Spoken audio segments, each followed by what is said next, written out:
We all have routines. I'm Jabron, and with diabetes, mine was finger sticks. Sometimes I skip them because they hurt. The Freestyle Libre 3CGM changed that. It gives me glucose insights without finger sticks. Learn more at freestylelibre.us. Finger sticks are required if your glucose alarms or readings do not match symptoms, or when you see check blood glucose symbol for the first 12 hours. The views expressed should not be used for medical diagnosis or treatment as a substitute for professional medical advice. Individual circumstances may vary. For prescription only. Safety info found at freestylelibre.us. Ice Cube's Big Three is back. The most competitive basketball league on earth is on CBS this Saturday. Big Three All-Star Dwight Howard and the LA Riot take on Greg Monroe and the Dallas Power. Then Coach Rick Mahorn, Sensation Nazir Kaur, and the Detroit Amps look to protect home court against back-to-back MVP Michael Beasley and the defending champs Miami 305. The game played the way you love. Watch live Saturday on CBS at 4 p.m. Eastern, 1 p.m. Pacific, and catch replays on BET. Oh, yay, yay! Good morning, DJ and PK. It's 97.5, the KSL Sports Zone. Welcome in on a Monday morning. The NBA draft is tomorrow night. Finally, so much talking, so much speculation. We will get to that coming up. Also, Brian Dunseth is going to join us in the 9 o'clock hour to talk about the United States at the World Cup.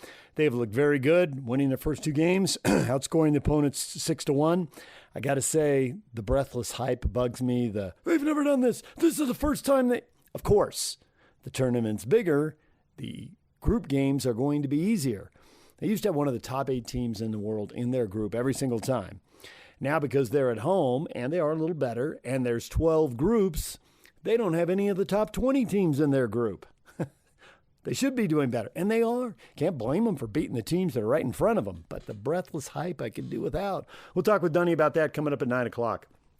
David Locke on the draft at 8:30. Bob Casper at 8 o'clock.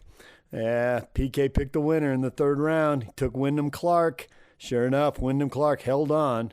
Got a little dodgy there at the end, but he held on, and he won the U.S. Open for the second time in 4 years. All of that coming up. Right now, we're going to start with some college football. Lance Anderson joined us last week. Utah Tech football coach, former Stanford coordinator, a guy who recruited the state of Utah for Stanford really hard. A lot of changes in college football. His thought on the way things are going, especially for Big Sky schools, and his team's going into the Big Sky along with SUU. They joined Weber State and Idaho State, who are already in the league, obviously. Here's Lance Anderson with PK and I. So many questions to ask you about college football.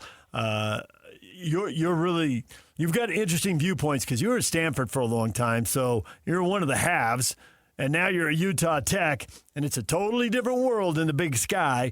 And I'm curious, as you watch these changes, as some of the people you may actually know or have some contact with, do you see anybody with a long-term view of what's best for college football, or do you see a lot of people doing what's best for their employer, whether it's a league or a school? I think right now a lot of people are just trying to do what is best, for them and trying to find a way to survive, because it's really, things have really changed just with NIL, with the transfer portal, with just some of the conference realignments, things like that. College football has definitely changed. I mean, the game on the field is still, it's the best. There's just nothing better than college football. But it's the stuff outside that is definitely very different, and you have to find a way to navigate that, in order to be successful. And I think it's a little bit different for everybody. Yeah, with that in mind, fundraising is such a big deal. How do you go about doing it at your level to be able to get the players that you want? It certainly has been a challenge at Utah Tech. I think there's a ton of potential here, but we just got to roll up our sleeves and dig in, do a little fundraising. That's what we're doing with the golf tournament today. But it really does come down to money, and it's been very interesting. I think almost everything is filtered down to the FCS level in terms of players with agents, players looking for money, the transfer portal, and I've never talked to so many agents as I did during the month of January when that transfer portal opened, and that's always the first question: is how much money do you guys have? How much NIL do you have? And it's if you don't have money, it's definitely hard to compete. And I would get a junior or senior looking to go to the Big Sky and looking at Utah Tech would want to get the money. This is the best payday they could be looking at. But I was curious at that level when you're dealing with freshmen and sophomores.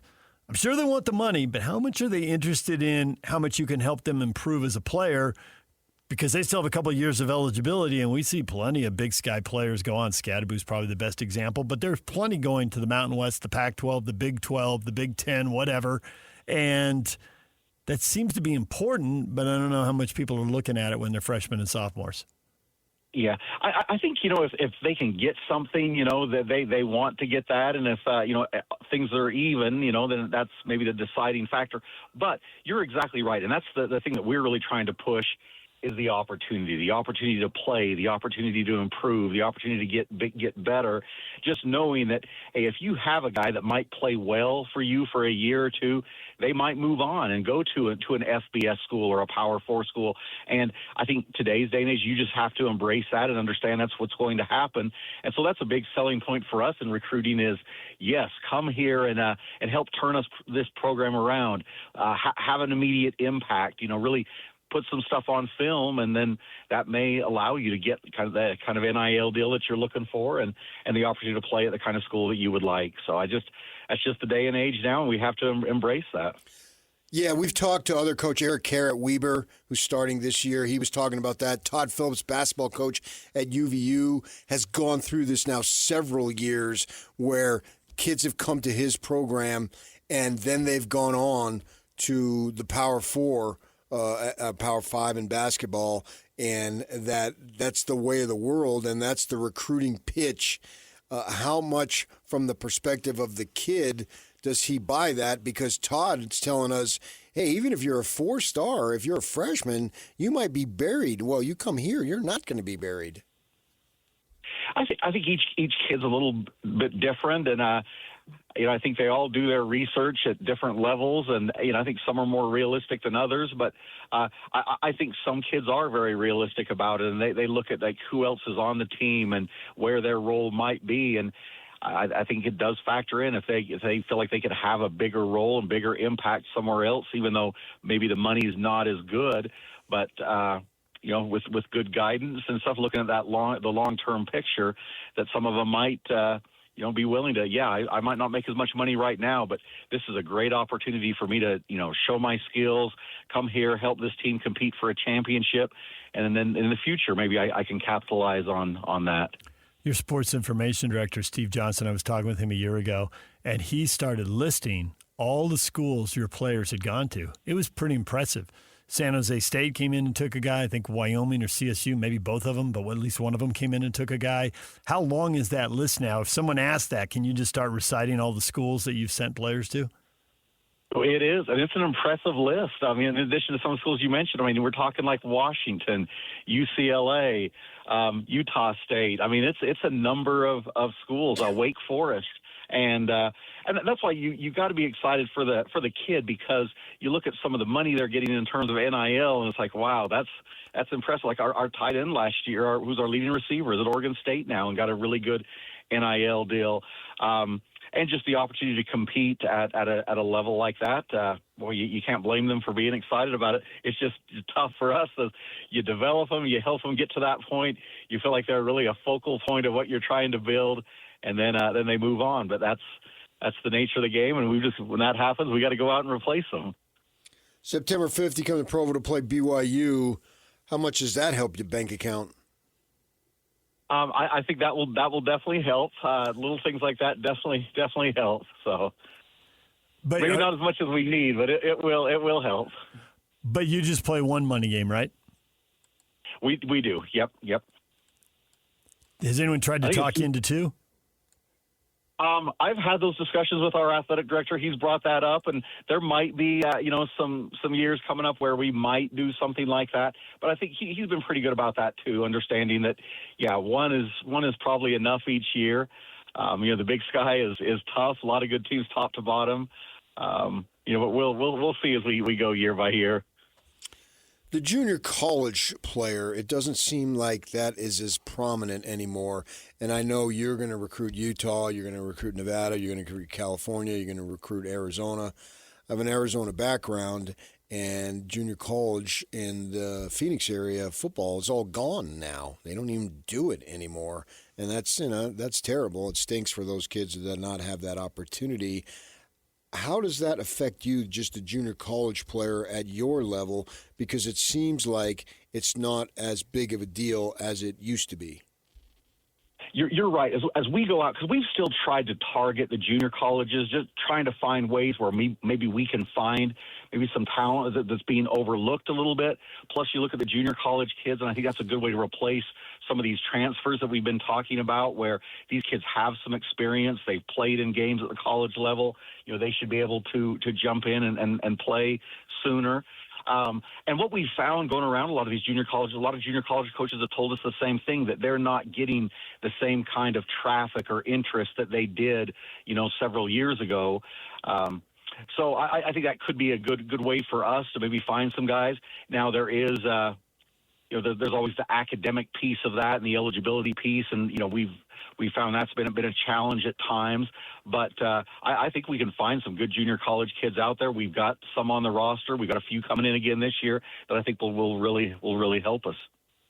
Lance Anderson joining us. He is the head football coach at Utah Tech. It's a change for you. You're going into the Big Sky this year, and you're really embracing it because in addition to BYU, it looks like you filled out your schedule with the teams that you weren't meeting in Big Sky games. Like a lot of leagues, it's gotten very big, and they don't play a complete round robin. So you just dove in and used Big Sky schools to finish the rest of your schedule. That's exactly right. So in addition to playing BYU, the rest of our schedule is all Big Sky teams. It's just our game against Montana, our game against Northern Arizona. Those don't count as Big Sky games. But, yeah, the schedule is full of Big Sky teams. And I think this is something that a lot of schools are going to do going forward, just where there's not a lot of other FCS schools out west. And I know our athletic director has mentioned to me that he's been in communication with a lot of other athletic directors in the league that, hey, if there's a year we don't play a Big Sky game, how about playing a non-conference game? So I think we're going to see a little bit more of this in our league. Since you've been in coaching for a long time, you build relationships wherever that may be, and it can literally scatter all over the country in terms of you guys knowing folks and so forth, particularly you. Have you been able to tap into that to help get players? I think so. During a lot of my coaching career, I've recruited in the state of Utah, and so I know a lot of high school coaches in the state. So I think that's been good. And we want to do a great job of recruiting in the state of Utah. I think high school football is really good in the state. I think the coaching is really good in the state. I know there's a lot of competition, with BYU, Utah State, and then you add Weber State and Southern Utah to that along with us. There's a lot of competition for kids in the state, but we want to get Utah kids, and I think those connections that I've got, or other our staff members, other connections they have, are definitely helpful in that recruiting process.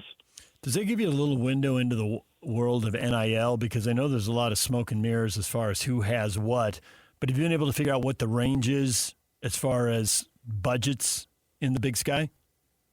None of it is exact, but just whether it's talking to high school coaches, other college coaches, like I mentioned, all the conversations with agents now, you start to get a feel of kind of, who has what and what other schools are offering. So we kind of have an idea of what we need to be shooting for. We got a lot of work ahead of us, but yeah, you kind of have an idea. And there certainly are. There's the haves and the have-nots. There's some schools in the Big Sky that are paying quite a bit of money, and there are, I think, other schools that are similar to us that just don't have a lot right now. But we know that's something that we need to build towards, because I just don't think that this is going away. I think NIL might be more regulated going forward at some point, but I don't think it's going away. So it's something we have to be prepared for. Every year we'd go down and cover Pac-12 media days, and I always enjoyed talking to the coaches. Now we'll do Big 12, obviously, here coming up. And one of the guys that I loved to talk to every single year was David Shaw, and it got to the point where we would laugh about him coming in and taking our players, and you know that full well because you were recruiting there, and he feasted on Utah kids because he once said on the air, you tell those people in Utah we're coming and we're coming often, and he laughed about it. And then each year he'd approach us And I'd say, oh, no, here comes the thief. And he'd laugh and we'd carry on. So I got to develop a little relationship with him. And he was always fun to talk to, very insightful on and off the air. Oh, and he stepped aside at Stanford at a relatively young age. And I'm surprised that he hasn't gotten back into the head coaching business. What do you think about that? Because obviously you knew him very well.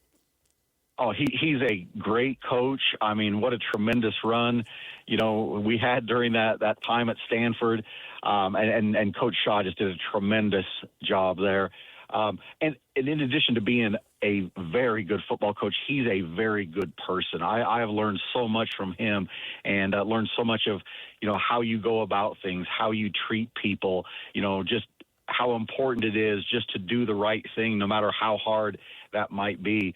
And I think there will be another opportunity. He's with the Detroit Lions right now, and I think he enjoys, coaching in the NFL. But, I think down the road there will definitely be another head coaching opportunity for David Shaw, and I think he will do very well when he has that opportunity. When we had Bronco on, we were talking about how much time he spends fundraising, and he just said nonstop. And I'm curious if you found it to be the same thing, and if that's the kind of thing that would keep a David Shaw from returning, is that the job's changed a lot since he had his really good run at Stanford.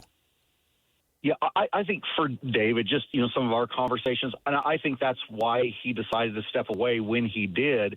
It was just with all the transfer portal, the NIL, some of the fundraising, and just, the arms race, things like that, where, one of the things that we really liked during that time at Stanford, that decade when we really had that thing rolling and we were one of the top programs in college football, was the continuity. You knew that you were going to get some great kids in there. You knew that you were going to have them for a while. You knew you were going to have a chance to develop those guys. And I think that's kind of maybe what drove him out, is just all those changes with the fundraising, with NIL, with the transfer portal, and always just trying to stay one step ahead instead of just being able to concentrate on football and developing young men and trying to get better. So it is certainly a challenge, and it's as a head coach, you just don't get to spend as much time on just the football part as you would like. You are torn in a lot of different directions. Well, I know you got a golf tournament to go to, and you have money to raise before you go back to St. George and having probably another golf tournament and more money to raise, because it's just nonstop these days. Lance, we appreciate it. It is. Yeah, right. We appreciate a few minutes. Thanks for hopping on the air, and good luck the rest of the day. Oh, thank you so much. Sure appreciate it, and I look forward to staying in touch with you guys. All right, there's Utah Tech football coach Lance Anderson. When we come back, we're going to Provo College Hoops. We'll hear from Rob Wright and Collin Chandler next. Stay with us. Good morning, DJ and PK. It's 97.5, the KSL Sports Zone. All right, BYU basketball. What are we, like 19 weeks away from the start of the season? I know. We got a whole summer in college football, but it's 19 weeks to hoops. So they're doing some of the summer workouts. They did some media availability. I always love it when teams give their fans a chance to connect. There's so little media availability in college and pro sports. It's unreal. So anytime anybody does something, I'm fired up about it because people aren't doing enough, quite frankly. But here they go. You want to hear from players, Rob Wright, Collin Chandler on the new look Cougars. What's kind of been similar to what you thought BYU would be, and what's maybe different from kind of your initial impressions when you first committed back then? I think, well, there's a lot of differences. There's just, I feel like a different approach. There's a lot of, I feel like it's delegated a lot here. We're spending time with a bunch of coaches and learning from a bunch of different guys, which has been great for me. It's been fun, and being around these guys, and the work that they want to put in. I feel like we've had a lot of guys that just want to work, and it's been really fun. Aside from that, being home is a little bit different. Having family, friends has been great. Being home. I'll get the hard one out of the way, Rob. What intrigued the haircut? Honestly, I got into the chair not knowing I was cutting it all off. I thought I was going to just trim it up like the usual. And then I just told my uncle, who's my barber back home, just cut it all off and just restart. Collin, was BYU the spot you knew if you were going to go in the portal? Was that the spot you knew that you wanted to go to, or were there other options? Yeah, I mean, I loved my time at Kentucky. And so that was kind of my if I was leaving Kentucky, it was going to be to come home to come play at BYU. So there wasn't any talks with any other schools. So I knew I was either coming home or staying there because I loved my time there and enjoyed it. So did you have a prior conversation when you were committed to BYU in high school with KY? And what did you know of KY? KY reached out to my dad the day that he got the job. So my dad had a conversation with him. I was still on my mission, so obviously there wasn't much conversation. But I committed to Pope, and I wanted to follow him. It felt right. So I didn't have any conversations. I just committed to Kentucky, and that was what I wanted to do. Speaking of Kentucky, Rob, you went on a visit out there. Like, what was going through your mind? There were reports that you were already swaying back to BYU during that visit. Like, what can you say to that and that whole process? Well, the whole process, it was kind of moving kind of fast. With BYU, we was trying to get something worked out, but it just, the timeline and everything just wasn't coming together at the right time. So coaching them just encouraged me into the portal and just see my options. And then I did end up taking a visit to Kentucky, and I was there for a day. And the second day, I just came back to the airport because I just wanted to come back to BYU. That was my mindset the whole time. When you talk about getting a deal done, were there talks maybe in the season, through your representation to get some done? What was maybe not allowing it to get done? I believe there was. I wasn't in those meetings, so I really can't speak on it. But, it's all done now, so it's in the past. After losing to Texas, Coach Young was talking about surrounding you with shooters for the season. And obviously we know Collin can shoot, and got some other guys that shot the ball in a high clip in other leagues. And how do you feel about the shooters around you that you get to kind of play mates in this year? I feel super great and confident knowing that I got guys who can finish plays and make their own plays as well. I've known Tyler Betsy since I was maybe 15, 14, because he played with the Wrens, who was right up the street in New York. So I've been playing with him. I know he can shoot the ball well. I played Jake in college every year, so I know what he can do on the court. And then just adding a bunch of shooters, I think Coach did exactly what he said. What do you like about the way the roster's constructed and maybe the guys that you guys have in the locker room? I know last year, kind of up and down season, didn't go as far as you probably thought you would, but what do you like about this year's team and what you guys have so far? I just like how fast we're gelling. I just think the group is coming together super fast. I think we're spending a lot of time together. And I think with the new day and age, just how the portal is and everything, it might be a new team every year. So just getting that chemistry early is the most important thing. What are you doing, maybe I know, as kind of the veteran on this team that's been through it? What are you doing to maybe help that gelling process and help other guys as they come in? I definitely had talks with KY, our strength coach, a lot of different coaches. I'm just trying to step into that leadership role. I had a great leader last year, Richie, and he didn't get to finish the season with us, which you all could tell hurt us a little bit at the end of the year with the ups and downs, like you said. But I'm just trying to just grow as a leader and just keep growing and moving forward with that. In terms of the on-court play, you elevated your game tremendously last year. How you plan to elevate it this year? Definitely on the defensive end, I've been working super hard, just trying to lock in on that and just make that a strength. And then just finishing plays, making the right plays, and just when I get to the paint and get past my guys, just making the right decisions. What has it been like to play with the guy next to you? It's been super great, super dynamic. We played in runs together on the same team, and just seeing that he honestly surprised me with how talented he is. Because at Kentucky, I don't think he got to show his full capacity of what he could do. So I feel like this year he's definitely going to step into a lot bigger role and show everyone who he really is. Collin, has it been kind of surprising in your career, think back to your time at Farmington, you're now kind of getting labeled as a little bit as a shooter, but you're an all-around playmaker. Is that new for you to be now labeled as a shooter? Yeah, it's kind of funny. I think college has been a little bit that way for me. I've just been trying to find a way to get on the court and play. That's, I think, the biggest thing. My freshman year, I was getting on the court to play defense. Never thought I would ever say that in my entire life. I was going on to guard and chase guys around screens and guard. And then my sophomore year, that was kind of the role I was put in. Something I excelled in was shooting, and really hasn't been my thing my whole life, really. And so, but those two things were things that I feel like were things that I needed to work on out of high school. And so, being able to excel in defense and get better at my shooting is going to help me to, I think, put that together with the other things in my game that I can bring and the role that I'm given here. So I'm grateful for it. Where do you feel like you can elevate your game here at BYU under this staff? I think I'll have a lot more opportunity to play off the bounce, to play off the dribble, make decisions. I think we got a few guys, obviously Rob, me, we got a few guys that can play off the bounce, and so that's going to be fun to get a bigger chance to do that and make plays that way. I know you guys are different players, but when you see a guy like Richie who pairs up with KY and just takes a huge leap, he's headed to the NBA now, does that give you confidence that you can make kind of a similar jump and become more of a complete player here? For sure. I think there's more examples. I think Rob is a great example too of games being excelled and being here at BYU and playing for KY. Richie is obviously a great example as well. And so, that's expected. Is that that's why people come here, is to become a pro, to excel your game, and that's, I think, what they do well here. I think that's what they pride themselves on, and so that's what I'm expecting. Rob, what can I give Cougar Nation a taste of what a guy like Nate Pickens can bring to the team? Didn't get a chance to see him last year. Definitely in the beginning of early practices when he was on the court, I mean, he's a tenacious defender. He can guard with the best of them, guard a lot of different ways, and he's super athletic. He's starting to get that athleticism back. I'm seeing him start to jump again and run, and it's just great to see because he's a great guy. He can shoot the ball well, like really well, off the dribble and catch and shoot. So I think Cougar Nation is going to get a big surprise when he gets on the court.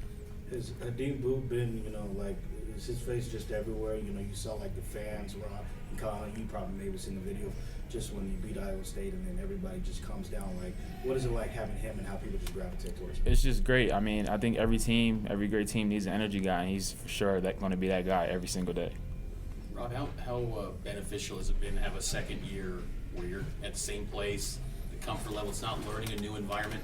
How much do you think that can help grow your game this year? I think it can help a lot. I mean, obviously that was a big goal of mine. So I wanted to stay here and just be able to be comfortable in a new situation, not really have to restart all over again. So that was really big when I was making my decision. And I'm honestly I feel great. I mean, I'm happy to be here. What was the biggest lesson you learned from last season? Really just you're going to go through adversity and just you got to persevere through it and just stay together as a group. Everyone's probably not going to be on your side, so you just got to be tight together and just go out there every day with the same mindset, just to keep getting better. 3 more questions. KY talked about how maybe last year's locker room was maybe a little bit just quiet personalities. Has he maybe challenged you to maybe be a little more vocal with this group and take on that leader role? Yeah, definitely. I feel like I'm definitely more of a quiet guy, but around people and outside of the court, I got a pretty good personality. I'm really good with people. So he just encouraged me to just bring that on to my teammates and just show that side of me with everyone. What are you guys looking to accomplish here in these summer practices? Collin, start with you. I think there's a few things. One is chemistry. Trying to build a culture, which I think is something we've started from day one, is a culture of work and energy and excitement around the work, because that's the biggest thing, is the work. And so if we're all excited about it, that's a big thing. 2 is learning how to play together, learning like kind of the vision that the coaches have for us on the court. And so I think these first 2 days have been great in kind of seeing what's in their minds and putting that on the court, and then learning how to do it together, I think, are 2 huge things that we're focused on. I feel like Collin hit all the key points, but I would just add just to come together as a group and just be on the same page and just keep bonding and gelling together. Last question. Big 12 schedule came out. Thoughts on being able to play Kansas in the Arrowhead Center later this year? Yeah, I'm excited. I've never played Kansas. Obviously, a program with a lot of history, but I'm excited about it. I mean, BYU's had some great games with Kansas as I've been growing up, or in these last few years, and so I'm excited to keep that going. All right, there's Rob Wright and Collin Chandler. We'll take a break. When we come back, we'll hear from BYU head coach Kevin Young next. Stay with us. We all have routines. I'm Jabron, and with diabetes, mine was finger sticks. Sometimes I skip them because they hurt. The Freestyle Libre 3C GM changed that. It gives me glucose insights without finger sticks. Learn more at freestylelibre.us. Finger sticks are required if your glucose alarms or readings do not match symptoms, or when you see check blood glucose symbol for the first 12 hours. The views expressed should not be used for medical diagnosis or treatment as a substitute for professional medical advice. Individual circumstances may vary. For prescription only. Safety info found at freestylelibre.us. Good morning, DJ and PK. It's 97.5, the KSL Sports Zone. Coming up in the next segment, what is trending? We will get to a weekend full of championship golf, World Cup soccer. The draft is coming up tomorrow night. But right now, Kevin Young, BYU basketball coach, meeting with the media as he puts his team together for the coming season. Here's Kevin Young. So how would you describe these past 3 months of roster construction now getting here to summer practices? Every year is different. Every off season's been different. This one's been, probably the most Wild West of them all. Just the landscape, things like that, which have made things just different.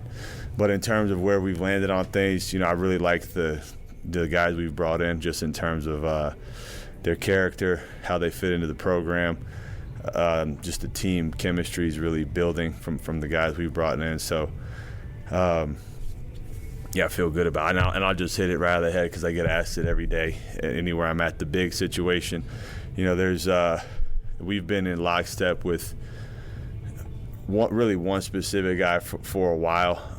There's a lot of logistical things that have to get ironed out on some of these guys, given their, academic situations and where they've played and stuff like that. So we've been locked in with one guy in particular.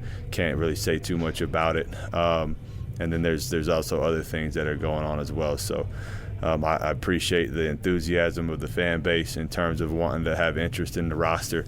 But that's where that part stands, as it relates to the last couple of months, just in terms of, positionally across the board. But then also, and this is obviously the challenge of coaching in college, is now you're on to the 27 class and even the 28 class. And so, I have a great staff that keeps me locked in with all the events and who I need to be looking at and who I need to be speaking with. And so it's been a busy couple months. Stylistically, what do you want that center to play like? I mean, the past 2 years, Cato, you guys have had a lot of success, and he was only 6'6" measured into the G League Combine. Just what changes do you want at that spot going forward with this roster? Yeah. Obviously a little bit more size would be good. But more than that, for me, it's just a skill set. Kaba was really good with Yegor, was really good, with AJ, had its moments with Rob, trying to pair Rob up with, maybe someone that can play away from the basket a little bit more. Not just shooting, but just functionality-wise, DHOs, pocket passes, things like that.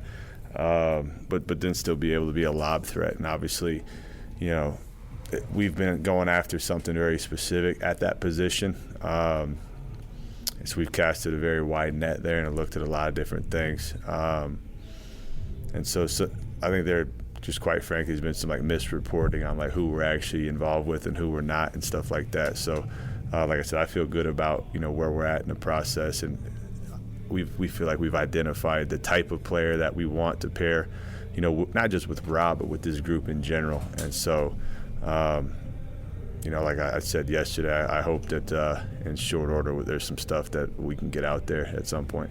Speaking of Rob, how critical was it to get him back? Yeah, no, it's huge. Rob's I really just, I enjoy coaching Rob. He's a great young man, number one. Number two, I said it a few months ago, but I think he's going to be the best point guard in college basketball as we enter this next season.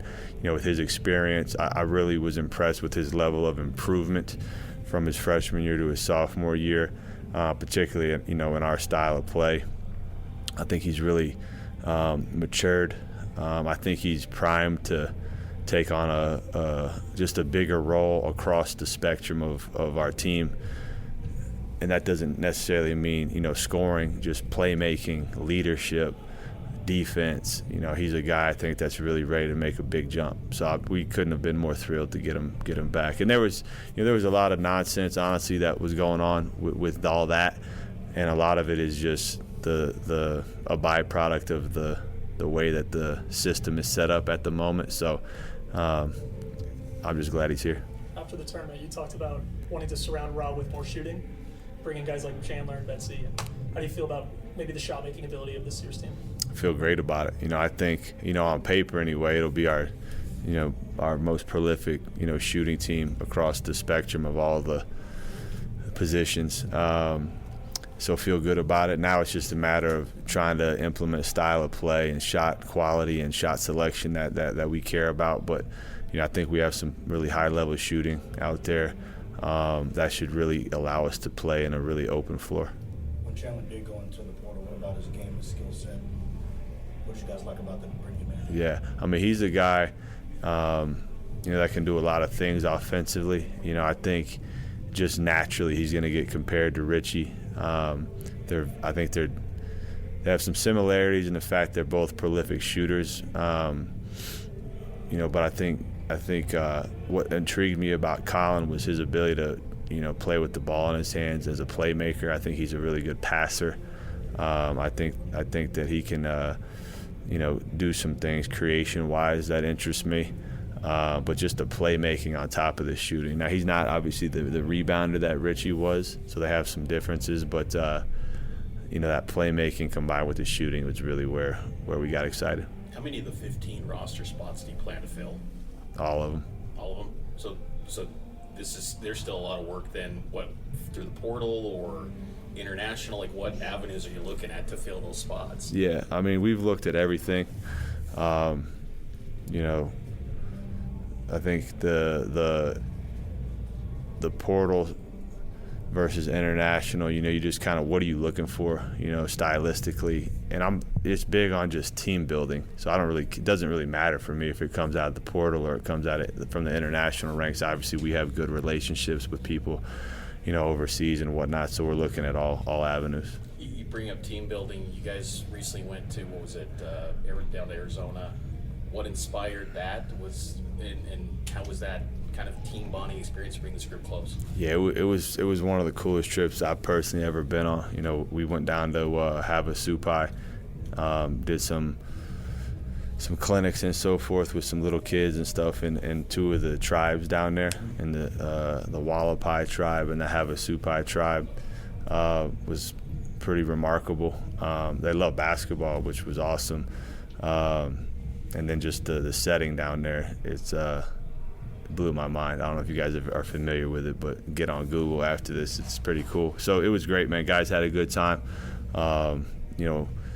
We had some staff members go as well. And, one of our supporters here with the program had some connections down there with some of the church activity that goes on down there. So it was just a good event, good trip. Feels like an older roster this year. I know you have Bruce coming in and some other young guys, but Rob's a junior and got some return missionaries. Dawson and Pickens are older.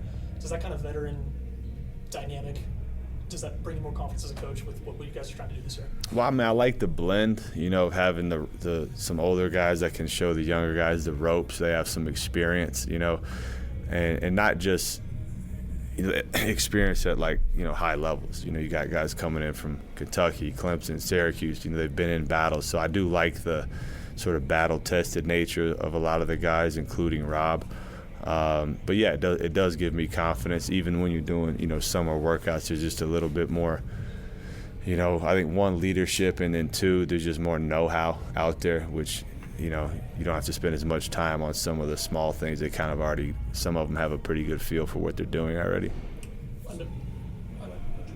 know that we all kind of got to see Bruce in the FIBA, but just what have you seen with his game that you've liked since he's been on campus? I know his rebounding really stood out in the tournament. Yeah, no, he rebounded the ball very well in that tournament, but just, his sheer, his length, his size, his defense, his ability to make shots. I think he's a guy that can really shoot the ball from the perimeter, but also, find ways to impact the game when he's not scoring. I think that's one of his greatest strengths is, he really is a winning player. He really does a lot of things that help you win. So, and he takes pride in doing that, which for a young guy is impressive. Most of these guys, if they're not scoring, they don't care. But he's a guy that understands the value of doing the little things. It's one of the things we talked about when we were recruiting him that stood out for me. So he's a guy that'll fit in well, from that standpoint. I think there will be times I'll try to have to wind him up, to maybe be even more aggressive at times. But my hope for him is, he's such a young guy and he has so much talent. It's just every day can he get better, and by the time we get to the getting to, he's ready to go. Are Baker, Pickens and Kozlowski, are they going to practice here in the summer? Yeah, so Nate's a full go. Dawson is still on his. He's actually, I believe, a little bit ahead of schedule. And then, Brody, he's had a tough go. He's trying to just do everything he can to get back out there. So I think, yes, he will. It's just a matter of when. How far are you stretching out these summer practices? I think last year, a couple years ago, was to August.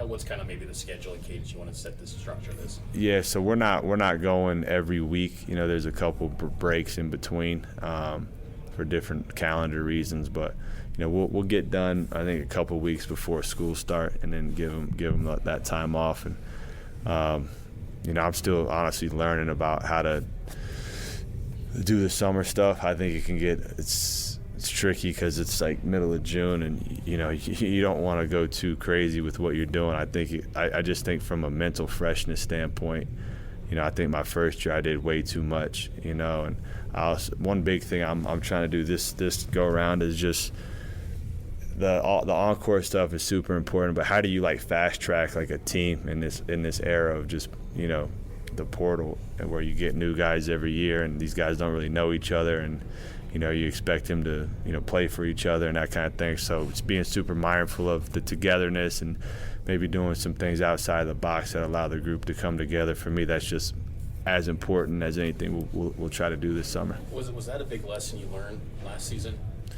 Well, I mean, and I think there was a narrative around last year's team that that group was didn't get along.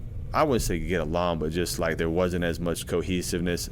I think that group was more personality driven. I think there was just some quiet guys on that team. They respected each other.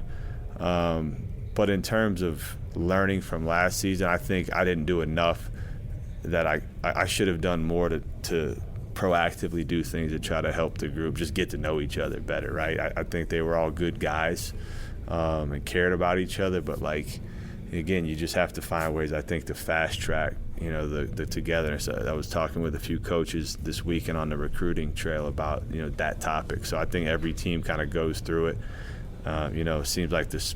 I've said this before, but I've only been here not even 3 years yet, and we're on what seems like the 10th iteration of the rules, but it impacts all this other stuff, right? So I think everyone's still kind of learning how to do the job. How much do you enjoy, you brought up earlier, just you're already looking ahead to 27, 28, you can't get into the names, but that side of it where you're going into these summer gyms and evaluating young players and forecasting their potential and selling BYU, your program to young guys? It's interesting, it's definitely interesting. I like seeing the guys in these different settings, so far I've been to, the shoe circuit stuff. Then there was a high school tournament down in Arizona where they're playing with their high school teams, and there was a top 100 thing that the NBA PA puts on where it's more, they're not really with any team, it's just the top players. So you get to see them in these different environments, and sometimes you can learn different things about these kids based on, these different situations you see them in. So I do like that. I think the hardest part is just in the NBA, man, it's free agency is on the calendar, trade deadline's on the calendar, draft is on the calendar, and everyone operates in the same timeline, players and agents. With college, it's tricky because you got the high school component, and then you have the portal, and you have the international wave, and they all happen at different times. So it can be a real challenge to, put together a cohesive roster, just given that everyone's working under a different time frame. Because if you took someone right now, that's going to impact what you could do in the portal and so forth. So how do you kind of marry all that together? That's something we talk about daily as a staff, and that for me is the hardest part when you're talking about roster composition. You mentioned young players, Bruce. Projected to be a lot of credit in the NBA. Is there a guy playing right now that you compare him to? I know he's his own player. Yeah. I just think about guys that I've had personally. I think in a perfect world, he gets to the level of Mikal Bridges defensively, just with, body type somewhat similar. I think Bruce will end up being, and Mikal's my boy, but he's a narrow dude. I think Bruce will end up being a bit wider, be a little bit stronger, but just with that length, multiple positional defender. Then offensively, his game is right now I think his game is pretty simple. I hope to grow his playmaking, similar to the way we did AJ. Now him and AJ are different players, but I really like guys with that type of size who can make the passes. I think he can make the passes. So, I think defensively, Mikhail's a pretty good comparison. What are you seeing from Dean Ruckert, and how do you see him fitting into his potential? Man, he's been super impressive with his motor. Like, he just is a guy, you could have him in there for 10 hours a day and he wouldn't blink. He's just been really impressive with his work ethic. I love his shooting. That was the thing that really drew me to him. But you're also talking about a 6'8" legitimate athlete as well. So I think the sky's the limit for Dean, honestly. He's a young kid that is barely scratching the surface, but I was really impressed with him when I saw him last summer at the Nike circuit that they played in. He was playing against all, Tyron Stokes and all these other guys, and he more than held his own in that. So that got me excited. And again, it goes back to what I said about seeing these guys in different environments, right? You see him at Tempview, he's playing with all his high school buddies, and they had a fun team and all that. And then you see him playing against, the EYBL circuit, and it's like, okay, man. So I'm super high on Dean. With all young players, I just hope that, they understand the patience required to get to the level that they ultimately can get to. He's a young man, I think, that understands that. But, he's a guy, I think, in, a couple summers down the line, like we're sitting here on pins and needles talking about Richie in the draft. Like, I could see, him and a few others in that gym having the same level of excitement for their, hopeful NBA careers one day. But I'm really high on what I've seen out of Dean so far. What would you for this program to potentially have the number one pick next week? And do you really care about if he's a number one pick, or maybe would you kind of selfishly like him to stay in Utah? Yeah, I don't the outside of the draft night, that we're what pick you are doesn't it doesn't matter. It's more about what you do when you get there. So, I think AJ is the best player in the draft. I've made that very clear over the last year. You just don't find his level of size, athleticism, and skill set. So, whoever selects AJ, I'll be instantly, a fan of that team. I love AJ. I love coaching him. I can't wait to, see him in the NBA. And then I was saying this to someone the other day, it's going to be, to have three guys, in the NBA in a 2-year time period. For me, it's just going to be fun to turn the TV on, man, and see our guys out there playing in the NBA. I can't wait for it. So I'm super excited for AJ and Richie. And Kaba, honestly, has had some great pre-draft workouts, too. Everywhere I go, I see NBA people, and they're talking about how good he showed out in his workouts. So, I think he's someone that's helped himself in the process, and we'll see what that looks like for him as well. Last question. Evaluation of Brooks' bar. What surface can he scratch as a freshman? Yeah. This is my first experience going with someone coming off the mission, right, to hooping. But he's a guy that, I don't know how many push-ups the dude did on his mission, but quite a few would be my guess.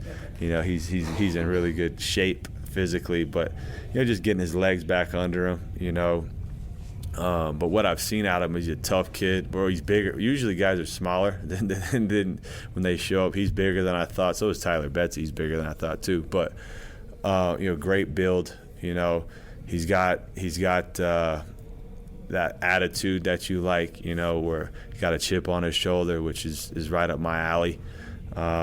He's got some Richie Saunders in him with that kind of psycho gene. And I say that very complimentary, where he just is a maniacal type worker.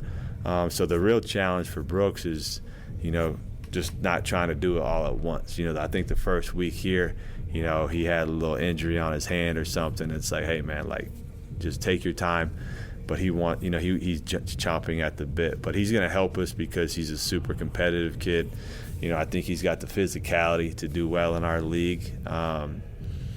And what I've seen out of his offensive game, he's a guy who can dribble, pass, and shoot, stuff I've been talking about for a while. So I think he'll fit in well. But again, like what I said with Dean, it's just the level of patience all these young guys have to have, and not trying to, do it all at once. If he has that mindset, he's going to be a great player. All right, there's Kevin Young, BYU basketball coach. When we come back, what is trending? The headlines are next. The grill is shot. The chairs are held together by optimism. And what happened to the rug? Sounds like your outdoor setup is not ready for patio season. Fix it all with Wayfair. Shop Wayfair for grills, rugs, furniture, and more. With 20 million 5-star reviews, room of choice delivery, and expert setup on qualifying orders, it's never been easier to do more for less. Get 10% off your first eligible purchase. Hurry to wayfair.com or download the app now. Wayfair, every style, every home. Ice Cube's Big 3 is back. The most competitive basketball league on earth is on CBS this Saturday. Big 3 All-Star Dwight Howard and the LA Riot take on Greg Monroe and the Dallas Power. Then Coach Rick Mahorn, Sensation Nazir Kaur, and the Detroit Amps look to protect home court against back-to-back MVP Michael Beasley and the defending champs Miami 305. The game played the way you love. Watch live Saturday on CBS at 4 p.m. Eastern, 1 p.m. Pacific, and catch replays on BET. Oh, yay, yay! It's time to get your morning started with the news you need to know. News update. News update. This is what's trending with DJ and PK. Hashtag NBA.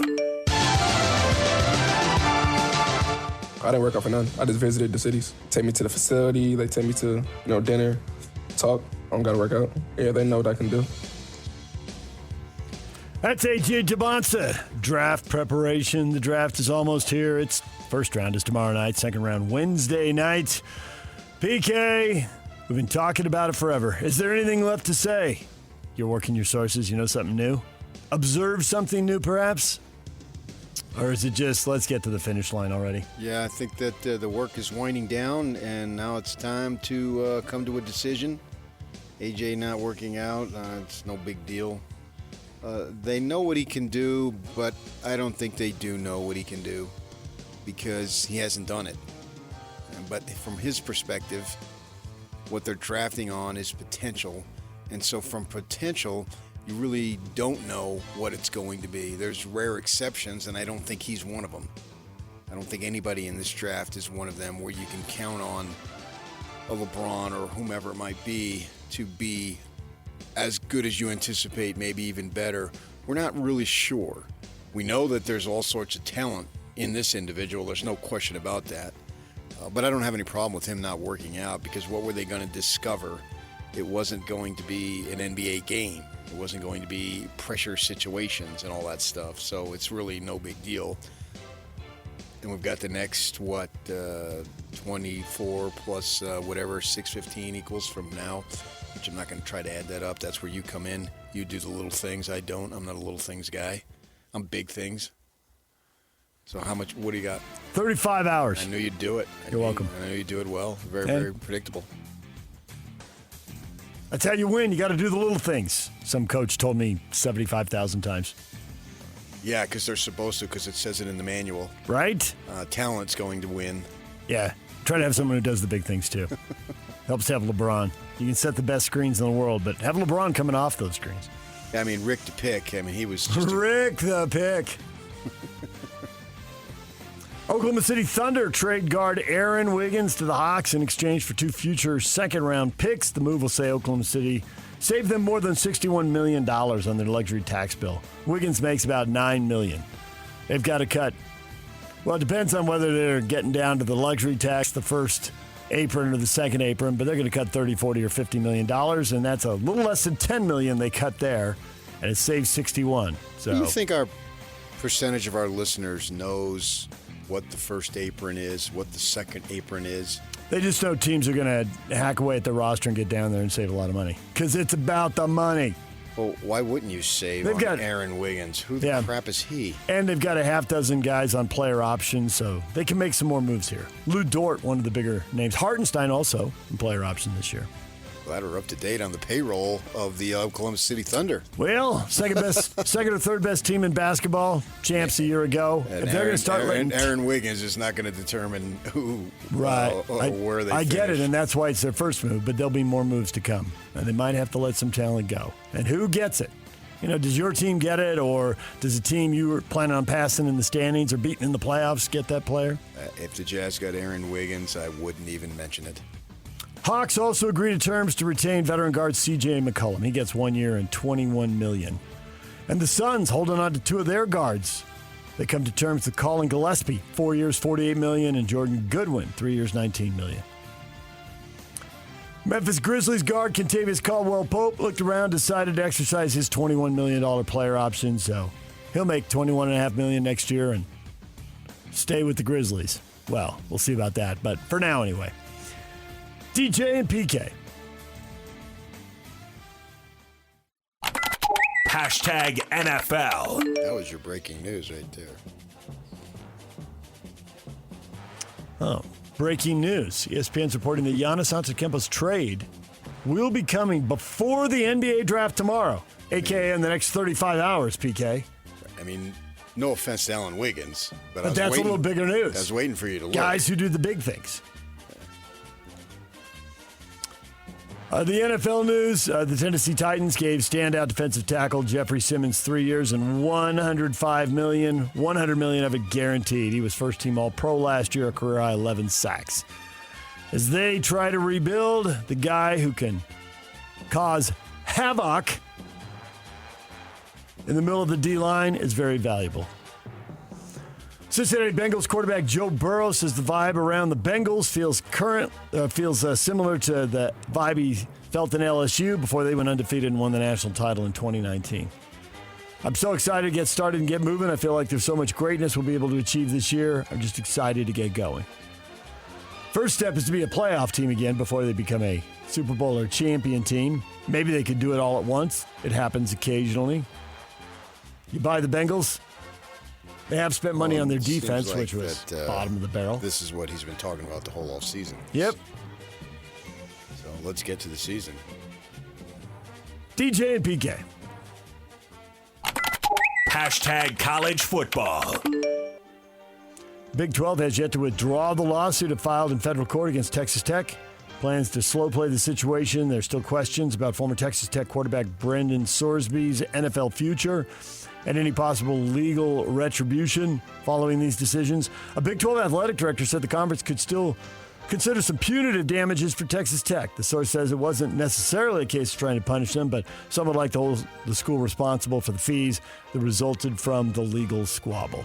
Pay my fees, yeah. Yeah, there's the money, for sure. And then what do you think about sending a message to anybody who tries this in the future? Go against the league? You go against a conference like this, we're coming for you? Send a message. Yeah, they're looking at Texas Tech, but they're side-eyeing everybody else in the conference. Well, who has the money to do this? Who wants to be involved in this? I mean, Texas Tech, they're playing the victim now. They are. Cody is about, if this was LSU, which is what everybody does. They play the victim. I'll never understand how playing the victim outside of some sympathy, which is not tangible, why so many groups play the victim so frequently. Can it get him money or save him money? Does he care about that? Or does he just not want to be... Cody Campbell doesn't want care people about saving money. Or he doesn't want people pointing at him saying you're the problem. No, they do want that because then they become the victim. And woe is me. And you see it every day, thousands of times. DJ and PK. Hashtag Major League Baseball. The pitch, a drive to left. This is high. This is deep. It is gone. William Contreras, a 3-run blast. It is 8-1 Milwaukee. There's a drive. Left field. The Angels have come all the way back. Zach Neto gives them the lead. The 0-1, Veerling loops it into shallow right. It is sinking. Montgomery charges, dives, and he cannot come up with it. Riley Green scores, and Matt Veerling, he walks it off with a base hit into right field. Highlights from around Major League Baseball. We've got a few hot teams. We've got a few cold teams. Crazy things happen in 162 games, PK. Orioles 12, Dodgers 1. Orioles have a losing record. Dodgers are 20 games over 500, but hey, on any given day, right? Yeah. Angels beat the Athletics. Heard that in there, 9-7. Good net, didn't see that coming. The Marlins are hot. Now, we've had several teams go through stretches like this. They're now 14-4 in their last 18 games. They put themselves in the middle of the NL wildcard race. You were telling me a week or two ago about the Diamondbacks had a stretch like this we were talking about, and then inevitably it came to an end, and you came to the determination, hey, there's a little bit of schedule built into that. They were hot against really bad teams, and they were struggling against really good teams. Yeah. With all the interleague play, and you're only seeing some teams, very briefly, if you get a run of bad teams, you can go on a tear like this. The only series the Marlins have lost during this 18-game run is against the Phillies, who are obviously pretty good, because they had a run of their own after a bad 9-19 start. Switched managers, and they were on fire. They have exact record, I think, as they had at this point last year. Schwarber hit 2 home runs in 1 inning on Saturday, and then hit a double, triple-decker last night. 4 home runs over 2 games for him. Yeah. Detroit Tigers right-handed pitcher Justin Verlander injured his left hamstring during a bullpen session, expected to miss multiple weeks while rehabbing. He'd already been out due to a lingering hip issue since April. I believe he's going to miss the rest of his life. That's it? Done for life? Yeah, he's like 42 years old. He's done. Hamstring, out for life. He's going to retire. Count his money and get on with it. Yeah, he'll go to the Hall of Fame. Easy, yeah. He does seem, that does seem pretty clear. Salt Lake Bees lose the Tacoma Rainiers 7-1. They get today off, and then they'll start again in Albuquerque on Tuesday. College World Series, North Carolina, Oklahoma have split 2 games. The third and deciding game is today for the college baseball title. DJ and PK. If you didn't believe before, I will repeat. Start believing. They have the country behind them, and when you have this support, it's difficult to beat you. Zlatan, I want one word from you. Can the US win this World Cup, yes or no?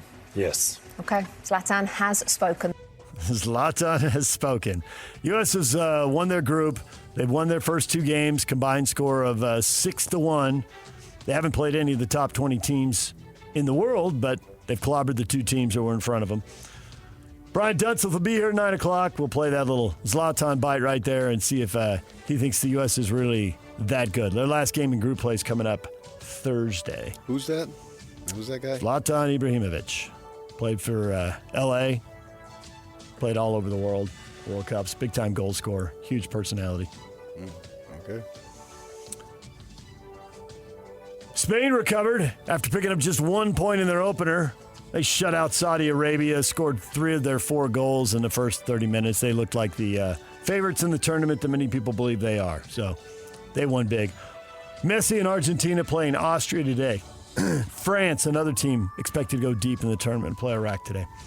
Dunny coming up at 9 o'clock on the World Cup. DJ and PK. #golf. Wyndham Clark puts his ball down. We're a long way from L.A. But the same thing happened there that happened here in New York as Wyndham Clark wins his 2nd U.S. Open. PK's 3rd-round pick comes through. Another title for you. First time we've had a winner this year.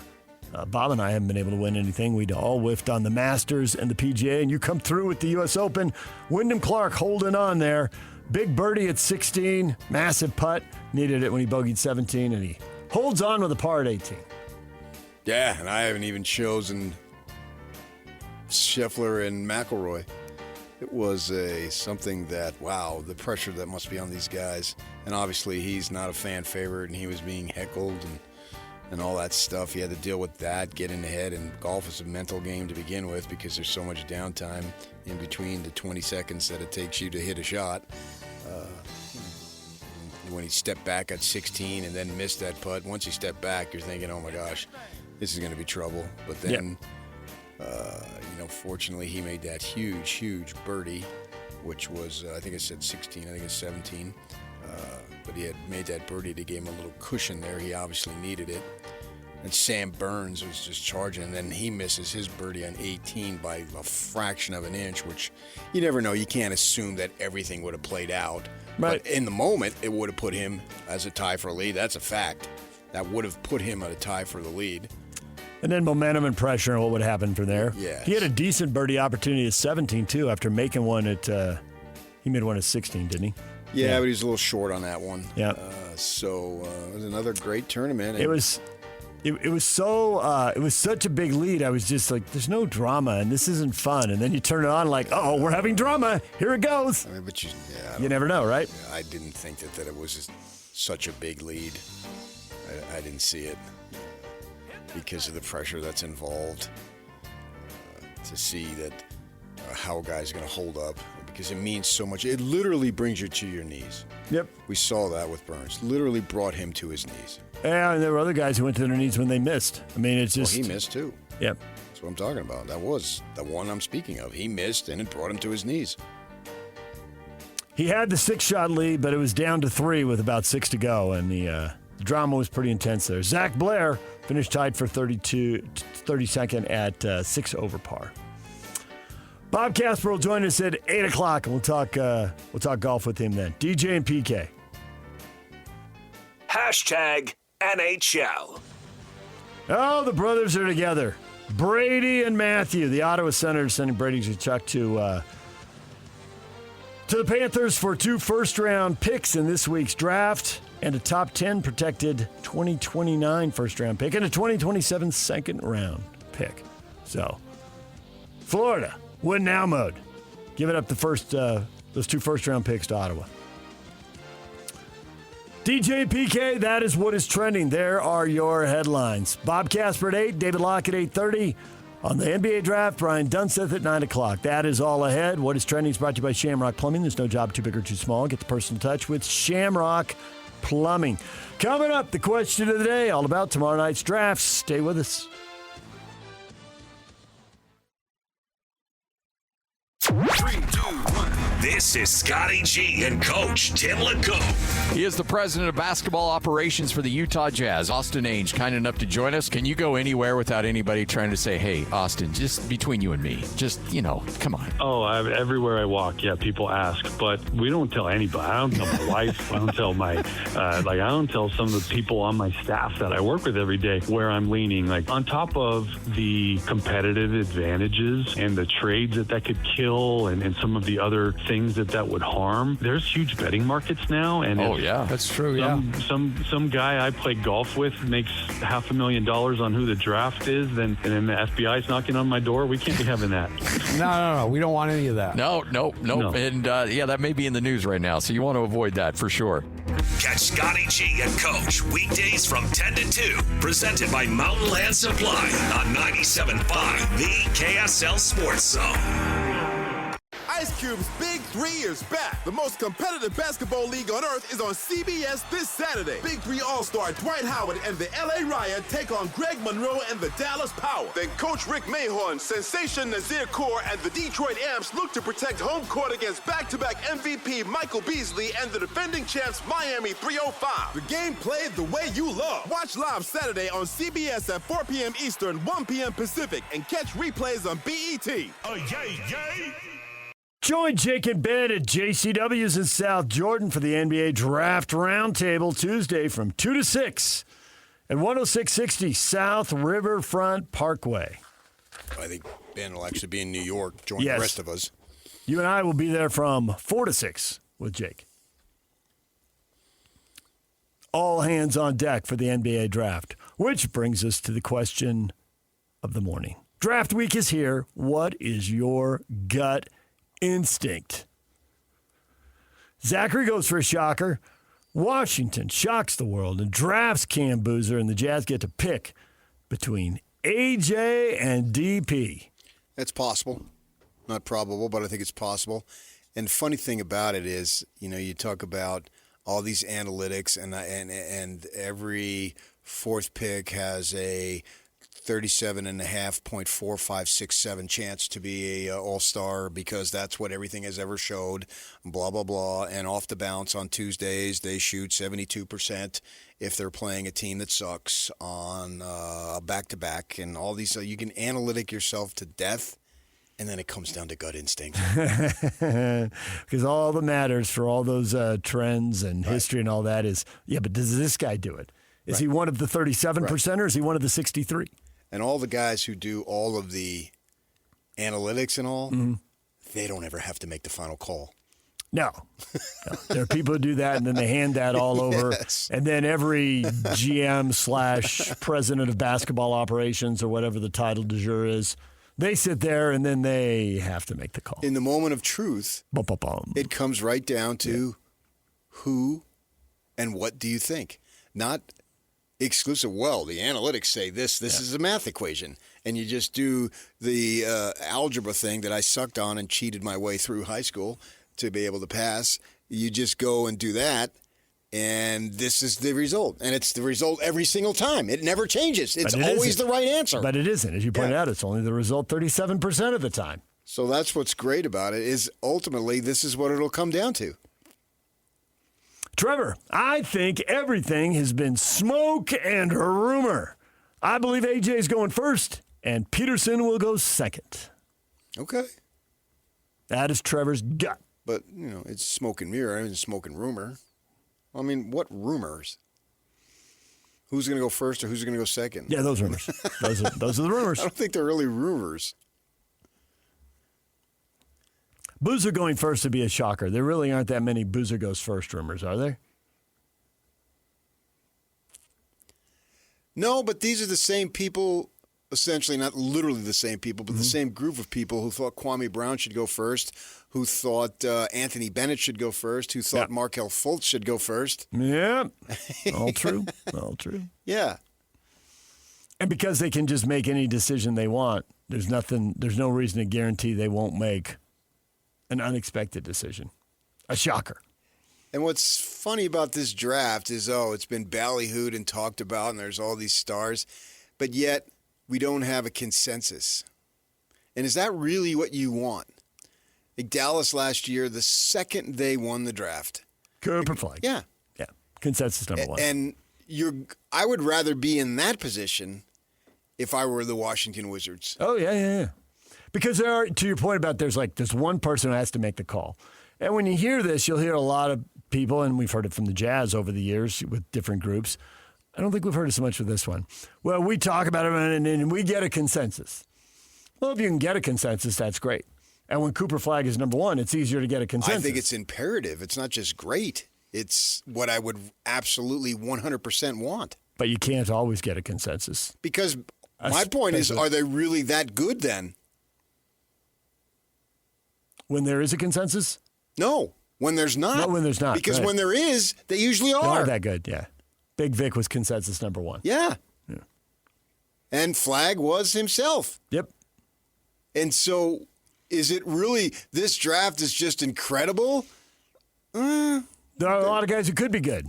Yeah, as opposed to. And the word is could. That guy's going to be great. And Big Vic's already been to an NBA final. Right. And Flag put up 50. Yeah. I think that if I'm Washington, I would rather have an overwhelming consensus. Not a simple majority, but an overwhelming consensus. I'd feel much more confident about that. Yeah. Who cares about the depth once you have the number one pick? Depth doesn't matter anymore. Depth is important when you're picking 3, 4, 5, 6. Right. There's depth. There's still a chance to get a great player. So do we really know if any of these kids are going to be great? No, we don't. I mean, you didn't know on the other guys too, but you're going percentages, and everybody felt really much better about Cooper Flag and Victor than here. So that makes me wonder, if you're now down to, 35 hours, and you still don't know, that means they've got holes. There's issues. There's questions. Because you would know. There's a question about everybody. And anybody could overcome any of their questions, but some of the questions might end up just being problems that downgrade players from Hall of Famer, MVP, to All-Star nice player. Or even less. Or less. Starter, but not All-Star. Or 1 or 2-time All-Star, but not 8-time All-Star. Vernon expects chaos in the next 35 hours. I think the Wizards will trade the number one pick and trade down to 3, and the Jazz will trade down to 4 and take Caleb Wilson. That's just my gut instinct. Well, who are they trading with? Vernon. Well, apparently Memphis and Chicago. Seems like a lot, Vernon.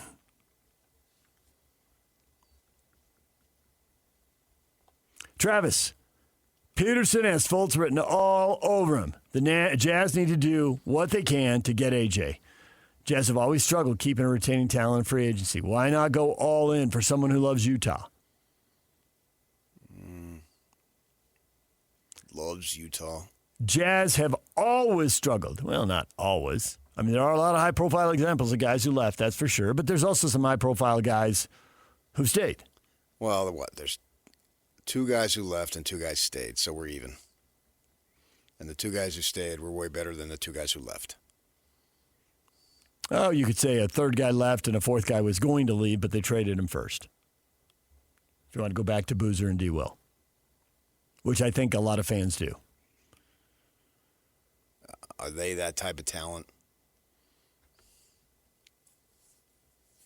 I don't want to live in the past. That's your thing. I want to look to the future. I'm tired of looking whatever happened in the past is going to happen again. Do we know AJ's going to stay? I mean, we think he will, but do you really know that? In 8-9 years? Right. A, I'll be dead, so I won't care. And B, no one knows what someone's going to do in 8 years.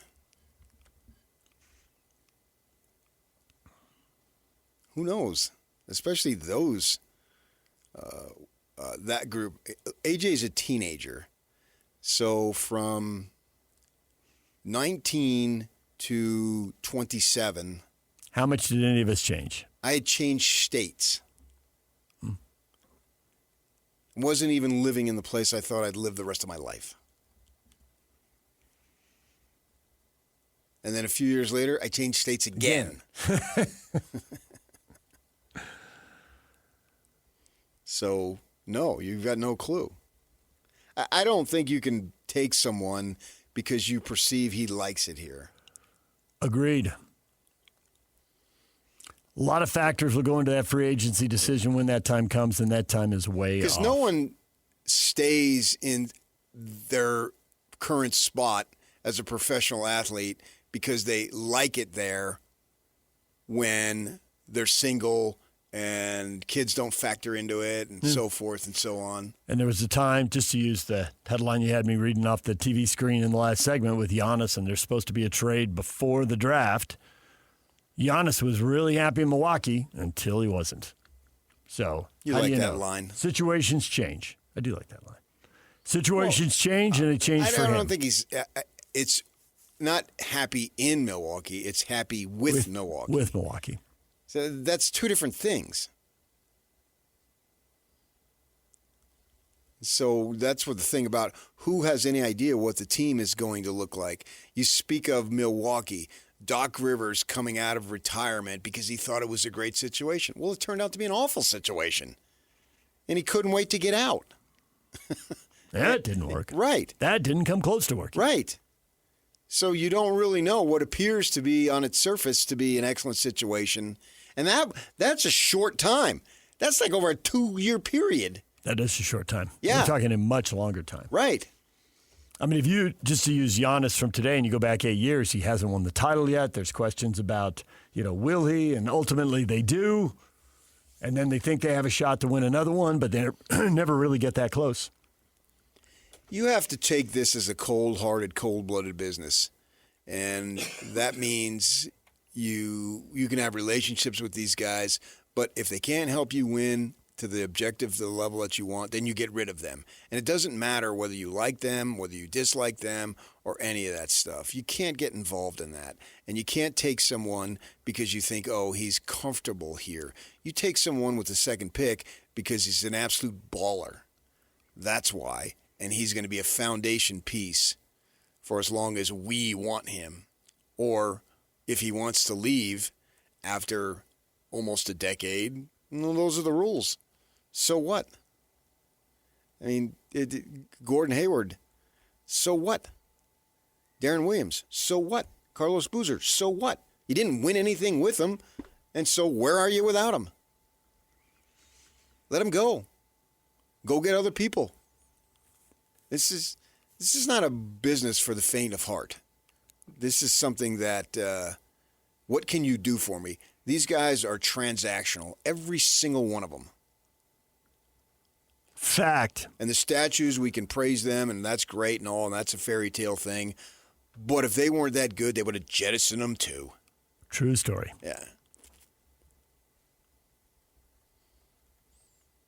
And largely to their credit, Malone was a drama queen, but he never really had any substance behind him. That they knew that it was a good situation.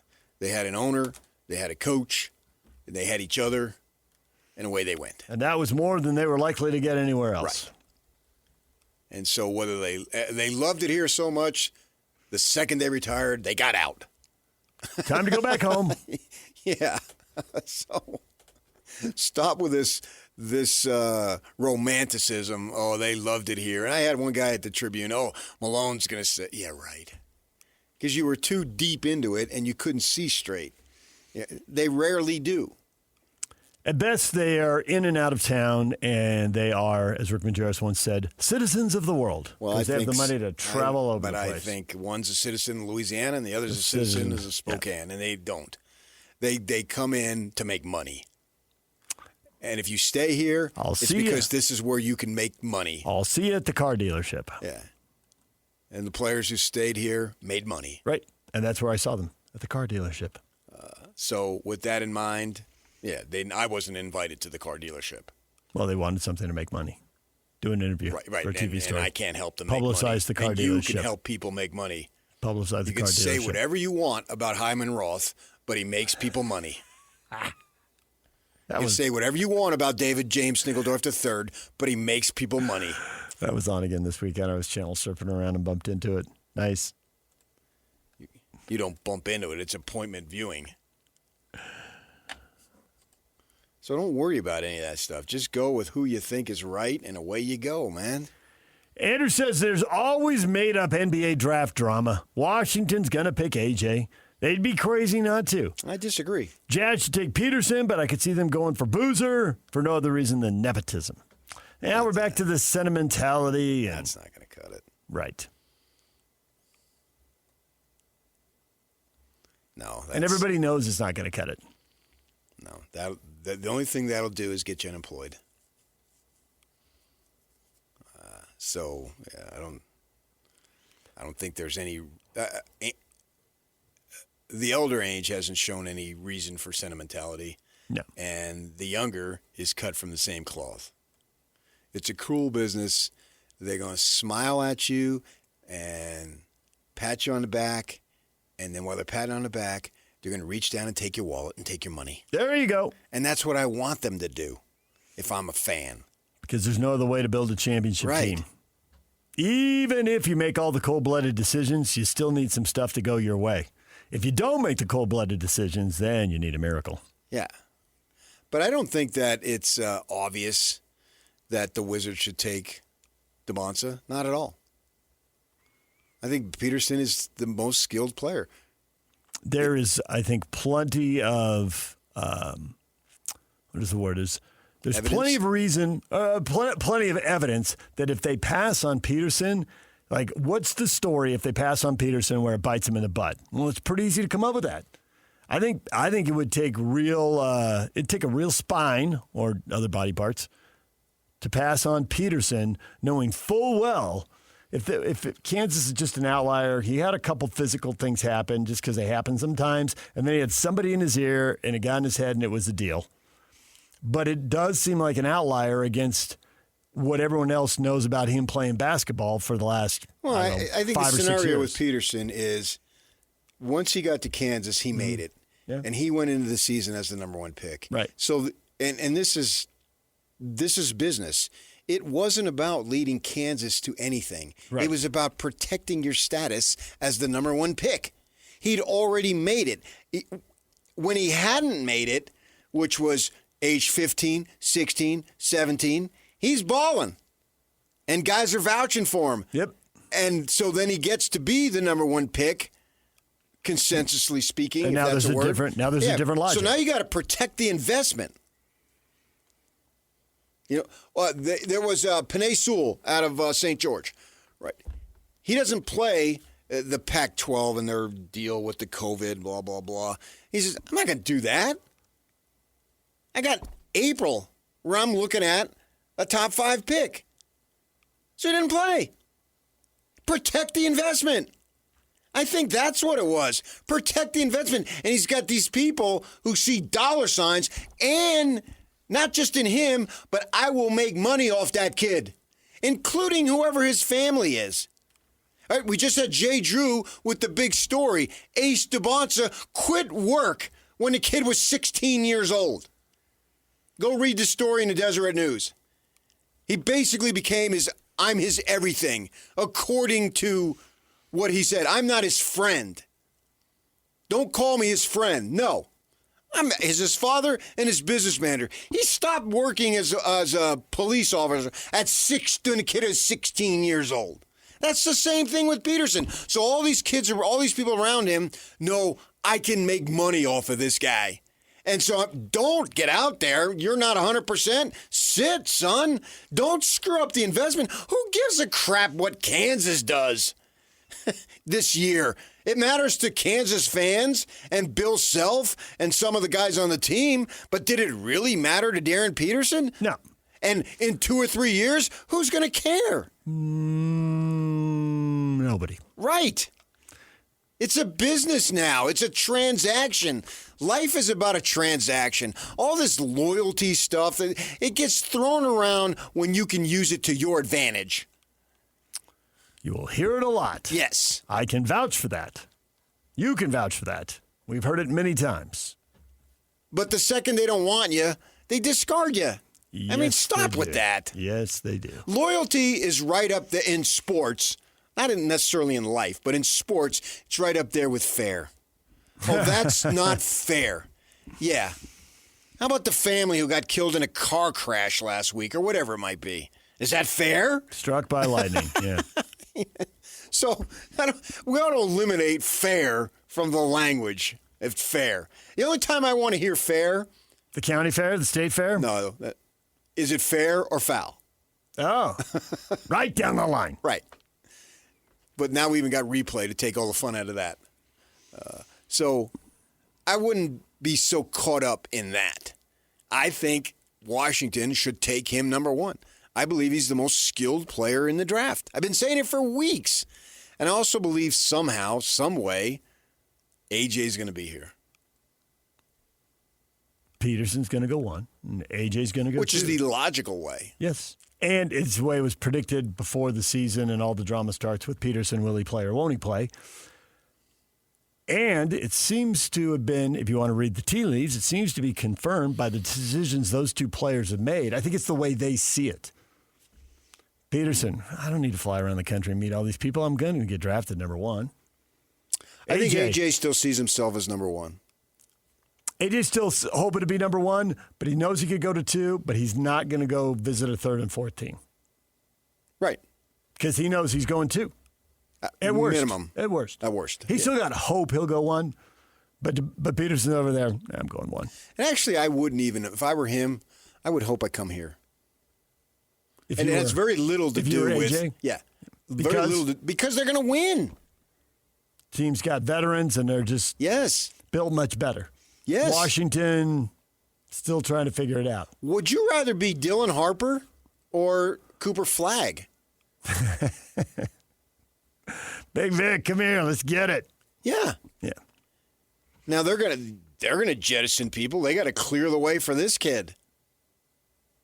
I would, if I can get rid of Castle or Fox. Fox is actually everyone's blame it on him now. Yep. But Harper, you want to win, you can make money no matter where. That's already a done deal. And if Ace DeBonsa quit when AJ was 16, how are they surviving? Because AJ was getting money. Yeah. So you're going to get the money no matter what. Reportedly $1 million for high school and $5 million for college. Yeah. So you're going to get the money. Yeah, and maybe plus on both those numbers. And that doesn't count all the other stuff. And who knows what the shoe people were giving him, and he's doing advertisements with Shaq and commercials and blah, blah, blah, blah, blah. So clearly you're going to get the money as far as that goes. But don't you want to win? Isn't that what it's all about? I mean, it's about money, but the money's going to be there irregardless. Now it's about these players. What's more fun? These players know how much money they're going to make based on being the first or second pick in the draft. And then they're so good, and it seems like every team has got to have 2 max guys. So you figure, I'm plenty good enough to be one of these max guys. This is how much money I'm going to make in the second contract. So it's all locked in. They've already figured that out. And what is your ego thrill? Down in the land under right now, how is Andrew Bogut benefiting from being the number 1 pick? Who cares? I get your point, but at the time it seems like a big deal. Now later on when they're right, 40 and then the or next 50, day you wake up. When they're 40 or 50, they're going to look back and think that. But right now, that's my goal, to be the number 1 pick. And that's a great goal. Yeah. But if it doesn't happen, it's not even close to a crushing blow. Was Michael Jordan wrecked because he was the 3rd pick? Was Kobe wrecked because he was the 12th? Nope. Was Steph Curry wrecked? Nope. If I were AJ, I would want to be right here because I'm set up to win. Now, maybe Washington is too. I don't know. I mean, I can look at their roster and see their guys, but I don't really pay attention to them. Although if AJ goes there, obviously we will be paying more attention to them than we have. We both, all of us, paid a little bit more attention to the Nets this year because of Yegor. Yep. We'll do the same. And as Kevin Young just said, when he turns on the TV now on a random Monday night, he's going to have more interest. Because know the people, know the stories. Yeah. And we all love stories. Which is, eventually you turn into what we are. I don't root for teams. I just follow guys. Yeah. And if you talk to all the old coaches and players, they do the exact same thing. Exactly. Yeah. DJ PK, it's 97.5, the KSL Sports Zone. Coming up this morning, Bob Casper on a wild final day at the U.S. Open. He'll join us at 8 o'clock. David Locke on the NBA Draft at 8:30. Brian Dunseth on the World Cup at 9 o'clock. Stay with us. Welcome to This is Jay Scott and Ben Anderson. Everything I have heard, Walker loves Utah. Walker wants to be in Utah. Walker's happy in Utah. Walker would prefer to end up in Utah, but he just wants as much money as possible. He was around the team an incredible amount last year. Yep, he was. He was with them on the road on trips that he absolutely did not need to go to for a player that shut it down for the entire year. And he was with them at the end of the year, again, where he had even less incentive to be with the team, around the players, around the new players in Jaren Jackson Jr. The Jazz love Walker the person. They really like Walker the player. They want him to be a part of their team. But you can't pay the wrong person too much money because then you're not building a championship team anymore. You know, you're not building a contending team. You're just paying your dudes because you like your dudes, and that's not the job. You've got to get everybody in the right place at the right price. Catch Jake and Ben afternoons from 2 to 6 on 97.5, the KSL Sports Zone. The KSL Sports Zone and Beehive Meals are honoring people that impact youth sports in our communities. Nominate the youth sports volunteer you know for the Beehive Meals Hero of the Week at KSLSports.com/contest. And listen every Thursday afternoon to Jake and Ben for the winner. It's the Beehive Meals Hero of the Week. DJ and PK, you are back from a glorious weekend, a traditional summer weekend. You and your wife have a little getaway with one of her friends. Yeah, Jackson Hole, Wyoming. And since it's always the same time and it usually involves her birthday, I agreed to go to a play. You were so disappointed it wasn't a Game 7 of the NBA Finals. I know. I could have got out of it. Hey, I gotta do this for work, man. We're going to be talking about this Monday. Right. But there was no Game 7, so there's no game to talk about. Right. So... the theater. Stupid Jalen Brunson. The theater for you. Yeah. Yeah, what was he thinking going for 45 in Game 5? So rude. It would have been way more dramatic if you'd done that in Game 7. You still have the trophy. I don't care about that. Legend. Yeah, right. Because they had 2 games of a cushion, so it wasn't a do or die. On the road, Game 7, that would have been, wow. That would have been one of the all-time performances. Yes, yeah. If that were the biggest case. stage and all that stuff, that would have been awesome. Especially for a team that had just lost 2. Mm-hmm. Yeah. Well, it would have been like the U.S. Open yesterday. Yeah. It's one thing to protect your 6-stroke lead and cruise home. Yeah. It's a whole nother thing to be birdie, bogey, par and win by 1 shot. Yeah. So that would have, that wasn't to be. They clinched. So So you went to the play. So you're seeing one of the classics at Shakespeare, or you're seeing... There's something about some guy named Joseph, and he had a dream and a code or something. And were there many colors? Technicolor? Is that what? I don't know. Okay. I don't know. Joseph and the Amazing Technicolor Dreamcoat. Is that what it was about? Okay. So you saw a classic. Yeah. So I just asked her, I said, now, is there going to be dialogue? Yeah. Oh, yeah. Oh, yeah, there's plenty. They sang the whole friggin' time. There was no dialogue. They sang. And I don't know any of the tunes. I couldn't understand one word. You do know what one of your heroes made that play about as famous as it's Yeah, ever but been. I didn't see him. Okay, I'm just saying. He wasn't there. I would have been dancing up a storm. Johnny Cash? No. Donny Osmond. Donny Osmond. Oh, Donny Osmond. I love Donald R. Osmond. Donald R. Mm-hmm. Robert? I don't know. That's all. Reginald. I always go R for Reginald. The LDS people are big on the initials, and I always throw it in R. So Daniel R. Ainge. I have no idea if it's R. And it's a small place, and it was less than a third full. So we're in the third row, and it only went there probably 20 rows, but there was only people enough to fill up the 4 rows. And I'm on the aisle. I said, because we went with the couple who has the place that I said, I want to sit on the aisle. Mm-hmm. I said, I have to go to the bathroom frequently. So I made sure leading up to it, I drank a bunch of stuff. Shotgunning bottles of water. Yeah, give me that. Give me that Propel. We went out for propel me out to the bathroom. Dinner before. Mm-hmm. Would you like a refill? Yes. Just keep filling it Leave up. the pitcher of Coke Zero right there and a pitcher of water right there. And I couldn't understand a thing that was going on. But trying to be a trooper. But the thing that really bugged me is in the first row was this small guy. And he is laughing and he is moving, bobbing his head. And you're supposed to clap after each song and all. Mm-hmm. And not only would he had to raise his hands and do this way above his head every freaking time, doing this for 20 minutes. The first guy to clap, and the crowd has stopped clapping, and he's still clapping. And I leaned over to my wife, and after about 10 minutes into it, I said, I guarantee you, he doesn't like football. I was going to say, I guarantee he's related to somebody in the cast. No. Really? Apparently, the next night, we're in town, and my wife's in line to get ice cream, and she says that guy is in front of her telling the person in front of him his life story, and he came out to go hiking from Florida, and he's by himself. Wow. Well, duh, of course you're by yourself. That was obvious. That was 2 and 2 equals 4. That made complete sense to me right then and there. Now you can follow the story. Yes, easily. Would you like to write a song about it? But I sat through like a trooper, and then they had a 15-minute break. Mm-hmm. And I told her, I said, man, it is so hot in here. And I have a little problem being in enclosed areas. I said, I'm sweating. I'm super hot. So I'm going to move back a few rows. Okay, yeah. Turn on the phone.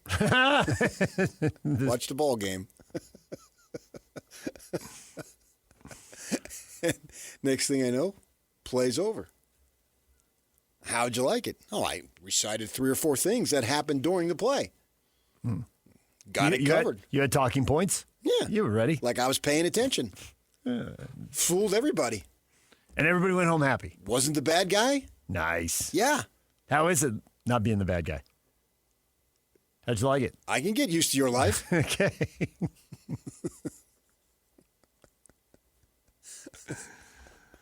And away we went.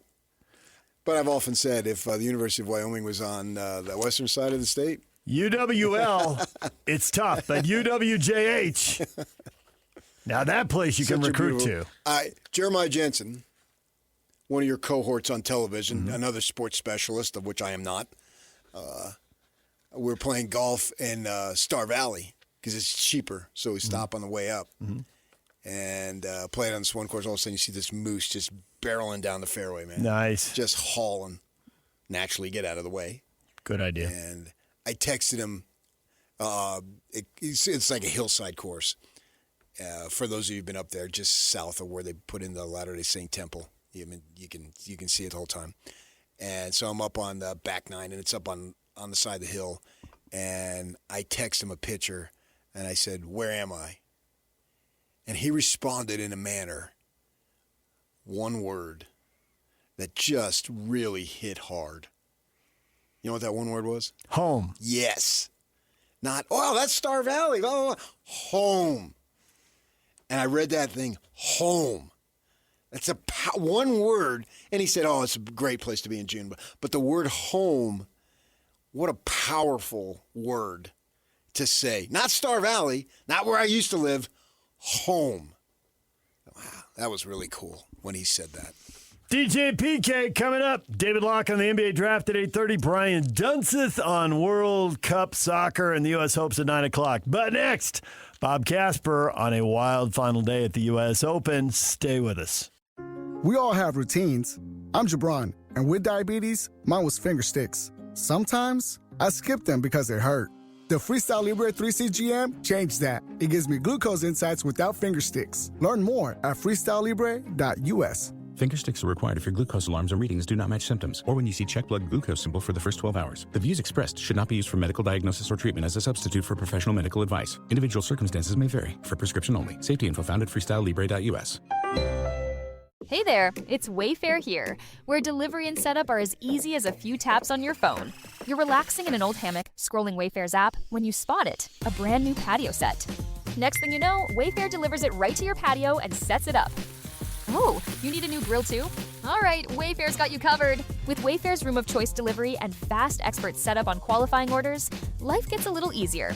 Visit wayfair.com or the Wayfair app. Wayfair, every style, every home. Ice Cube's Big 3 is back. The most competitive basketball league on earth is on CBS this Saturday. Big 3 All-Star Dwight Howard and the LA Riot take on Greg Monroe and the Dallas Power. Then Coach Rick Mahorn, Sensation Nazir Kaur, and the Detroit Amps look to protect home court against back-to-back MVP Michael Beasley and the defending champs Miami 305. The game played the way you love. Watch live Saturday on CBS at 4 p.m. Eastern, 1 p.m. Pacific, and catch replays on BET. Oh, yay, yay! Join Scotty G and the coach, Tim Lacombe, Wednesday from 10 to 2 at RGS Exteriors at 4235 Farm Road in West Jordan. I am the champion of the U.S. Open. Good morning, Bob. How you doing, PK? Oh, I'm on top of the world, and I can't get any higher. Wyndham Clark, and he and I put the win in Wyndham. He and you? Yeah, oh, yes. Oh, Bob, you have no idea. I think it was. No, it was me. I picked him, Bob. I'm relishing this. Bob, I went to bed on Saturday with the lead, and I did not have a restful night. It was just nerve-wracking. Know what was ahead of me on the following day. Yeah. Yep. And then to win it by one. Well, and I was thinking about this, Bob. If I would pick first or second, I'd probably have more majors than Jack and Tiger combined. What is this, your second? It's at least my eighth. What are you talking about, my second? Have you heard of Matthew Fitzpatrick? Yes, you did once I picked him. Have you heard when everybody said Tiger was done and I picked him? Wyndham Clark with the last pick. I decided now to make it fair in the British, I'll only pick once after you guys pick. For those of you who are new to the show, Bob Casper joins us now. You hear him on Real Golf Radio Saturday mornings with Brian Taylor. PK, noted blowhard and golf expert. Could not wait for this moment. Bob, you want to know about a text exchange? The three of us have a group text. Back in the day, you used to have show meetings. Now you just have the show text. And as stuff happens, That's we're just you drop. You probably have the same thing with Brian doing your show, right? Yep. So somewhere around hole 15, 16, whatever, Jay Gatch sends out, should I get Bob on tomorrow? Because if it's a six-shot blowout, there's not that much to talk about, right? But it was at least down to 3, and it might have been tighter than that when Jake sent the text. So I see it, and it's like, well, let's see how he handles 18, and then PK will know if he wants to have Bob on or not. Yeah. And literally, Exactly. that putt goes up and stops 3 inches from the cup. He's like, oh, he's got it now. He's got to tap in and win. And PK's like, yeah, get Bob on. Yeah, get Bob on. I said let's get Bob on the 7 o'clock hour so we can play it in the 8 and 9 o'clock hours. He did say that. He did. And one more Oh, time my tomorrow goodness. morning. He couldn't wait Well, to just... You know what? I would have gone on in the 7 o'clock hour. Yeah, but Then you could have. I'm magnanimous. I don't like to rub it in. Yeah. Yeah. the whole last 15 minutes aside. But the interesting thing is, DJ, is how often the rules change to maneuver so that he can get in a position like this where he can gloat a little bit. Hey. Well, he's changing the rules to make it entertaining. I mean, we could have picked Wyndham Clark. He took him with the last pick. You know, he did. And kudos to him that he did pick Wyndham Clark. Wyndham Clark came off of, a good week last week. He won a few weeks ago in Dallas, and Wyndham Clark is a good champion. The shot of the golf tournament for Wyndham Clark was his second shot on the 16th hole. Out of the when fescue. He was able to get, yes, out of the junk. When he was able to get it up there, to get it close to the green, or to get it down where he could get on the green with his third shot, and that he made that putt. I was telling my family, that's the shot of, if he goes on to win, that's the shot of the tournament, and that's what it was. I don't know how they feel about this, and I don't think they have any power to do anything, regardless of how they feel.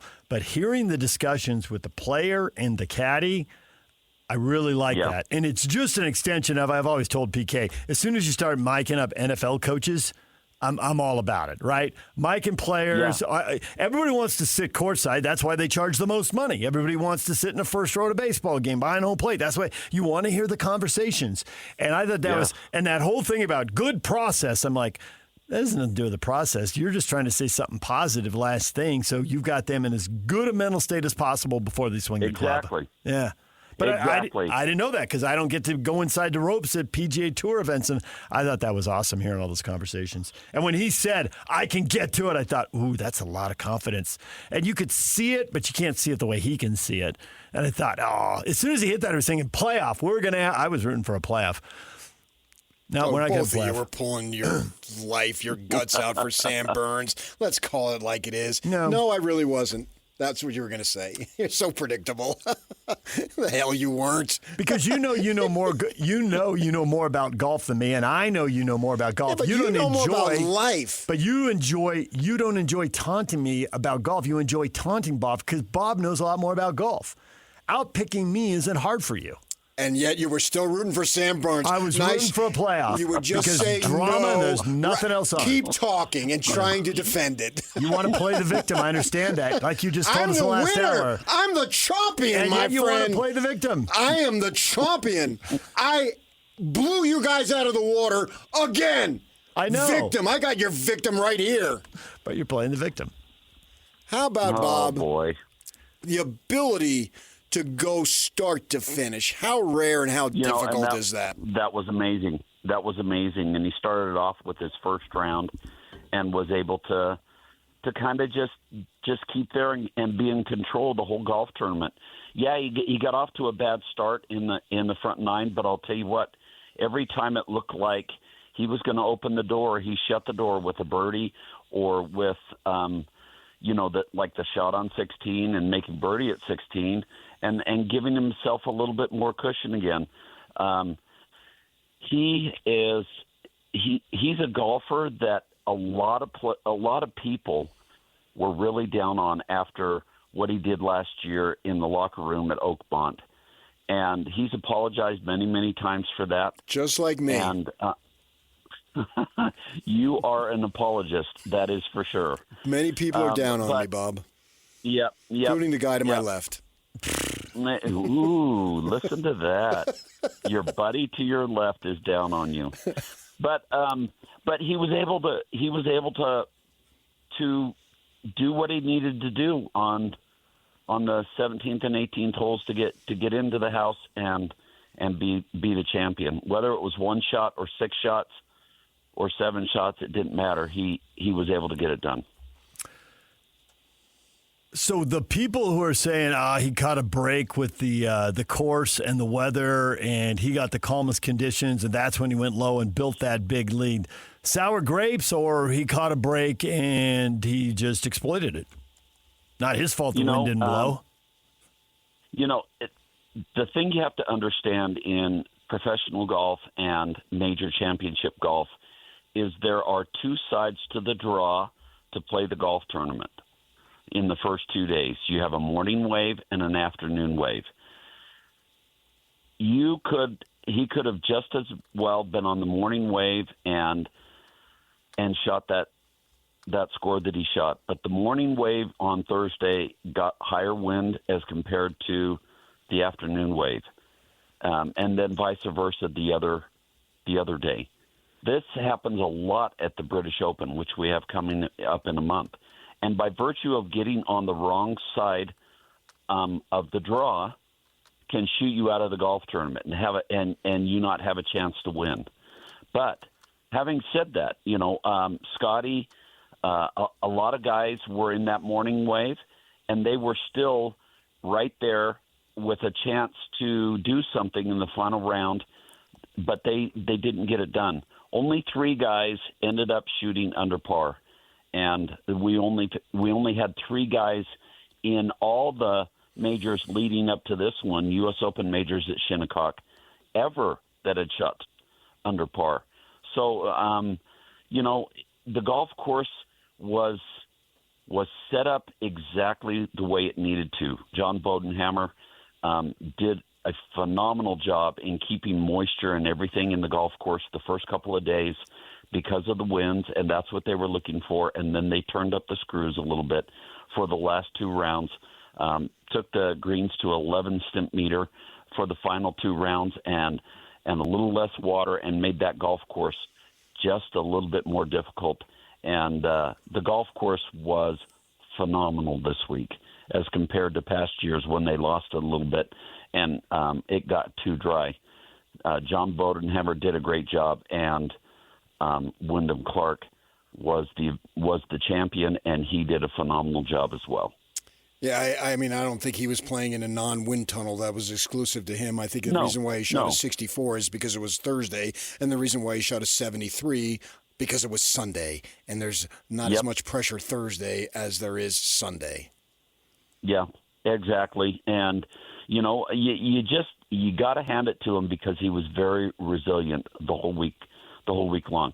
What was phenomenal about him is the way he drove the ball all week, and then also his putter. I mean, you watch Saturday's round, he made so many putts in the 5 to 6 foot range for pars or for birdies or whatever to allow him to keep his score where he wanted to be and not give up a lot of shots.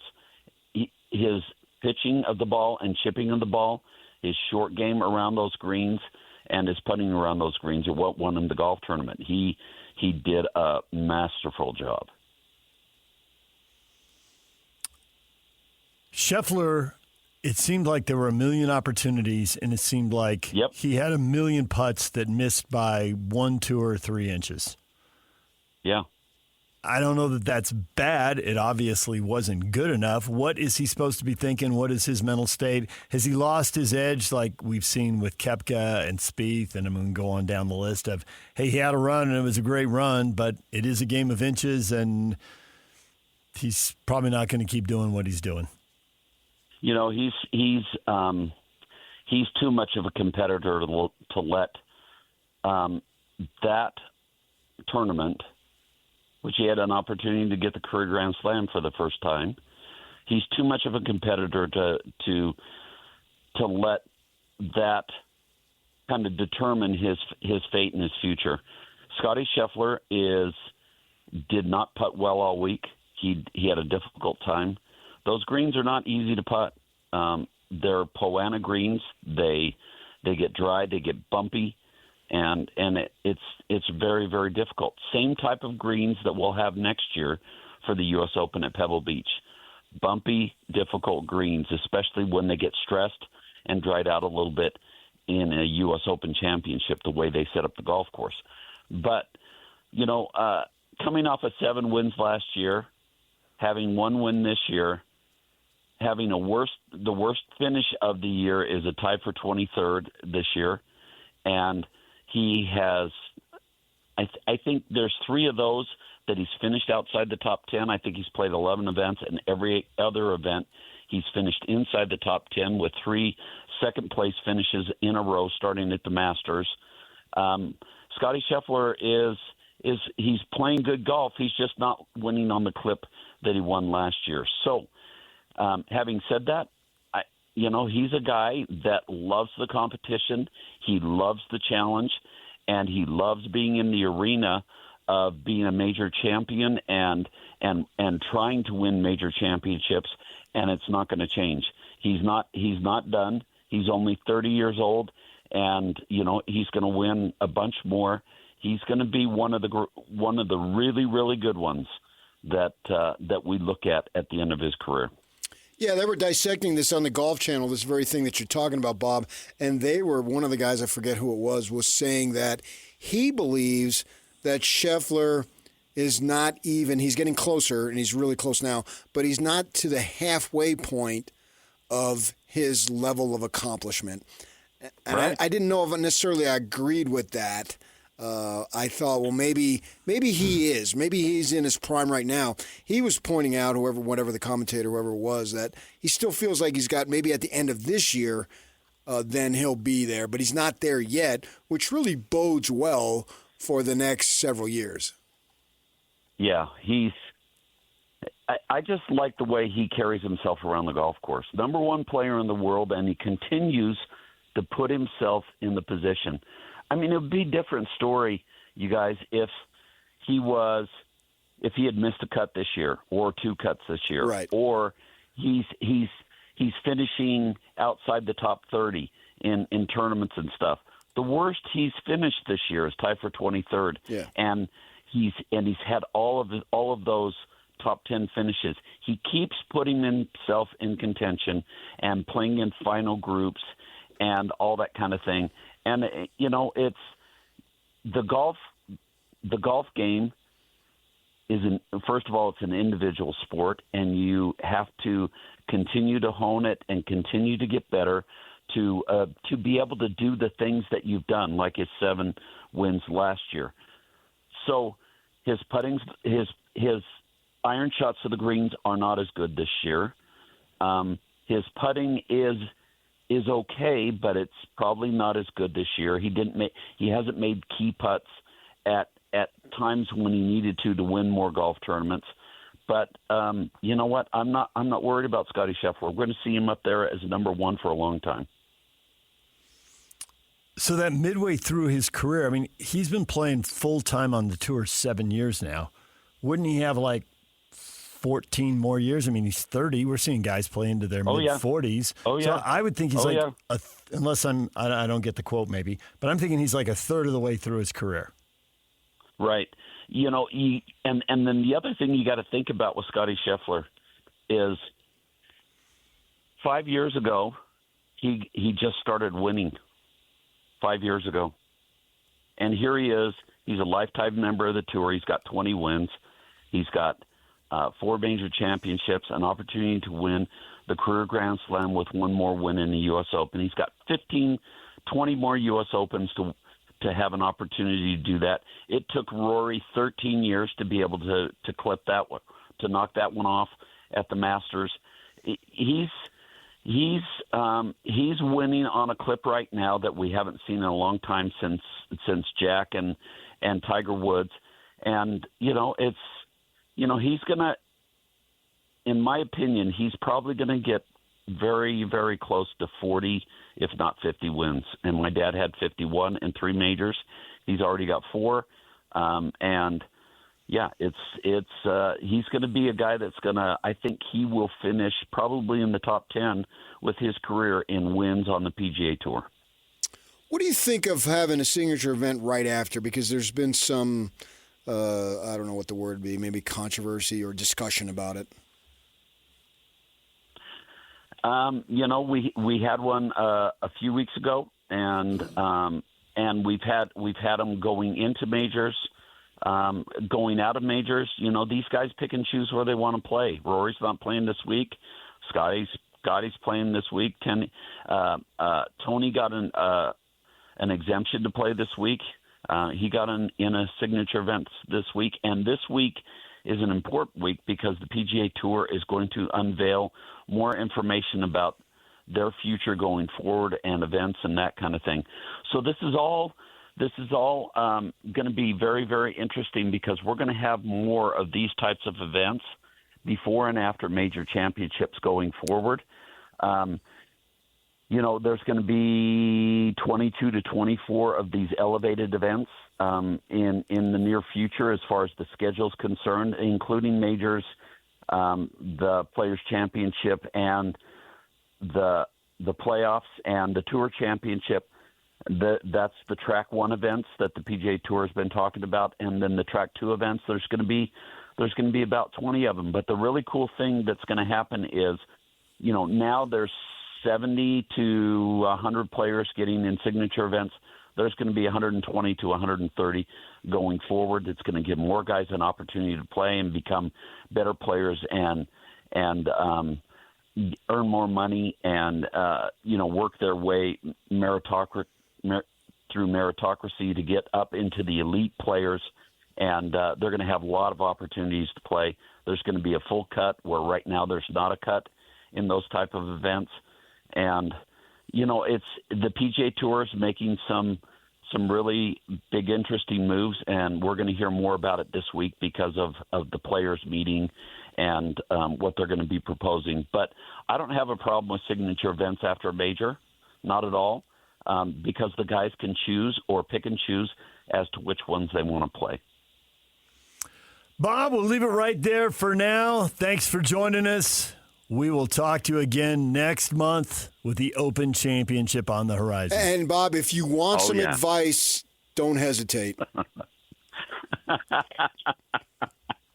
Oh, PK, good for you, buddy. Glad you won. Thank you. At least someone is. Take care, guys. See ya. DJ PK when we come back. David Locke on the NBA draft and the college coach who is leaving for a high-profile NBA job. Breaking news. One coach is leaving Michigan and jumping to the NBA, PK. Boy, it'd be awfully funny if Michigan hires Alex Jensen. DJ and PK, it's 97.5, the KSL Sports Zone. They've been doing it for a while. This is Jake Scott and Ben Anderson. Darren Peterson's camp thinks he's going to be the number 1 overall pick. In fact, the quote is they are very confident he's going to be the number 1 overall pick, so he doesn't need to come work out in Utah because he doesn't think he's going to be on the board. I think it's foolish of Washington if that news is out. I think that really damages them, so way to go there. You don't have to assure anyone a dang thing. Why would you weaken your leverage? The Wizards don't really have an angle of why this would want to come out. We know where it's from, Who for does sure. it benefit? Yes. The only person who this could actually benefit is Darren Peterson. Yeah. If he is looking at the draft boards and saying, oh man, I'm going to be the number 2 overall pick, that seems to be where everybody's leaning. So last gasp effort, Darren Peterson's camp says, we're canceling our workout with Utah to show Washington how invested we are with Washington, so they feel forced to take us. Catch Jake and Ben afternoons from 2 to 6 on 97.5, the KSL Sports Zone. Ice Cube's Big 3 is back. The most competitive basketball league on earth is on CBS this Saturday. Big 3 All-Star Dwight Howard and the LA Riot take on Greg Monroe and the Dallas Power. Then Coach Rick Mahorn, Sensation Nazir Kaur, and the Detroit Amps look to protect home court against back-to-back MVP Michael Beasley and the defending champs Miami 305. The game played the way you love. Watch live Saturday on CBS at 4 p.m. Eastern, 1 p.m. Pacific, and catch replays on BET. Oh, yay, yay! DJ and PK, it's 97.5, the KSL Sports Zone. The breaking news this morning, PK. Every time you look up, there's another headline from the NBA. It's go time. The NBA moving front and center this week. Dusty May finalizing the deal to leave the University of Michigan and go to Dallas. Coach the Mavs, and obviously the big draw. Hey, you got Cooper Flagg. Oh, yeah. He's going to be he's a good player already. You got a cornerstone piece. And, yeah. And we've seen how when Tim Floyd went from Iowa State, was it, to the Bulls, that affected Utah State. And so it's not just what's going to be him going, fine. That's a big move, but if they don't promote an assistant from within, then the dominoes start the chain. Yeah, right.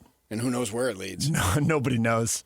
We would have never guessed that the Bulls would make a decision that impacted Utah State, but they did. Right.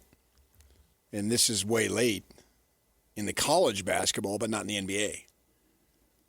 It is way late in college hoops. Yeah. Although college hoops just also has a new timeline. Listening to the BYU media availability players and coaches and Kevin Young, I just want to address this right away about the big. He's hearing it everywhere he goes. He doesn't sound that panicked. There's somebody they're working on. There's some other people they're talking to. It used to be you got to this point, rosters were set. Yeah, it's like Shu's son is his name or something like that. But they're not said yet. DJ and PK, it's 97.5, the KSL Sports Zone, and we're joined by David Locke, radio voice of the Utah Jazz. David, good morning.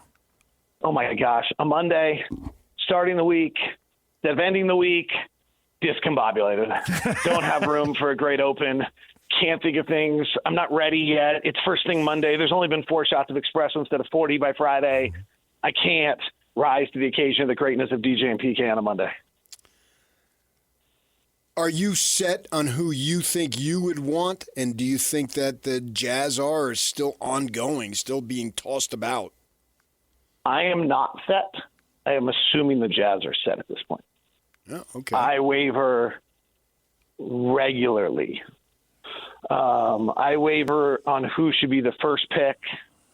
I waver on how much I like each guy, how much their weaknesses bother me. I would say that's actually probably what changes the most for me personally day to day is like a weakness, and then you start worrying about it.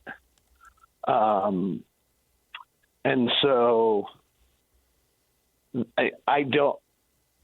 The idea that Cameron Boozer should be the number 1 pick of the draft, which is like every analytics department viewpoint, and I get closer to that every day, frankly.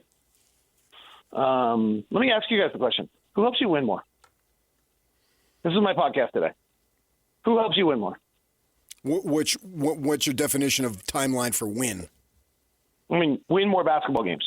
Today, you win in 26, 27, or 30, 31? Because I think that could be 2 different answers. Yeah, I think that's probably fair.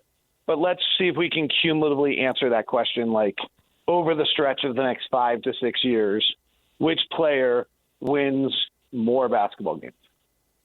Oh, that's a different question than which guy has a team in the NBA Finals by the time he's 25, 26, 27. Which one of these guys is most likely to be the best player on an NBA Finals team in 6, 7, 8 years? Okay, so that's an interesting. Like we're dancing on 2 different levels here. Yep. You're dancing in like the upper 1% of possibilities. Mm-hmm. I am. Right? On purpose. Yeah, and I'm dancing on more of like, I got to play 82 games for the next 6 years with this guy. And who's going to give me 5 extra wins every year because of the way he plays, which gets me in the and so if I were drafting, those are 2 very different. I know. Those are 2 very different questions. But if I'm drafting 10th or 15th, I'm doing what you are. But I'm drafting 2nd. And this is a rare chance to take a big swing. So I'm thinking different than I'm drafting 10 or 15. I'm thinking the way you are. But I'm drafting 2, so I'm thinking different. Well, I actually think Cameron's the biggest. Cameron might be my answer to both these questions. The biggest upside is Cameron Boozer becomes a ball-handling, point-forward initiator of the offense. I don't know that he's good enough to do this, but you're taking a swing. I'm not sure his handle's really that good, and I'm not sure he really can get low enough to do this because if you have a high dribble, it's hard to do. But that's his big swing is that he's Cade Cunningham at 6'10", and he's your point guard, and he's initiating half of his possessions on the floor every night. And the other half, he's setting the pick and rolling to the mid post, and he's making a play off the free throw line on a mid roll. And then another set of possessions, he's pinning a point guard down in the post, and he's just a force. He's just an incredible force. AJ's is that he shoots the 3. That AJ can shoot 37, 38% from 3 with his ability to pull up in the mid-range, and he's an unstoppable offensive player. Those two have the biggest upside. I don't think Peterson's upside is as high as these other guys. Caleb Wilson's upside's really interesting too, frankly. Sometimes I do all this stuff and I circle back to Caleb Wilson, but if it all comes back together, then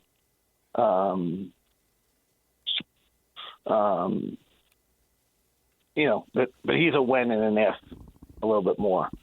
But if his when and if happens, it's pretty beautiful. So maybe it's, maybe Boozer's answer to both these questions. I think Boozer might help you win more games. Like, Boozer might just win you more games, just the way he plays. He might be the better player for 44 minutes, and he's not the best player for the final 4 minutes. But the 44 minutes might matter more. Well, by definition, they do, actually. Yeah, you use the word might there 4 times, so that causes some level of concern. The thing that I find fascinating in this is that here we are on the precipice of this draft, and there is not a consensus number one. And it seems to me like last year and then a couple years back with Wembanyama and Flag, there was a consensus number one. And I'm wondering, are these players really all that cracked up that they're to be or supposed to be or will be? Because if they were, somebody would be a consensus number one. We can't have 3 superstars right at the top of the draft. I mean, you're big on history and what analytics say. Well, I don't know that that's happened. And so that causes me a little concern that there is, at this point, not necessarily, at least publicly, a consensus, not necessarily unanimous, because consensus and unanimous are 2 different things, but there's not an obvious number one pick. Like last year, Cooper Flag, the Michigan coach is going to leave to go coach the Dallas Mavericks because Cooper Flag is there.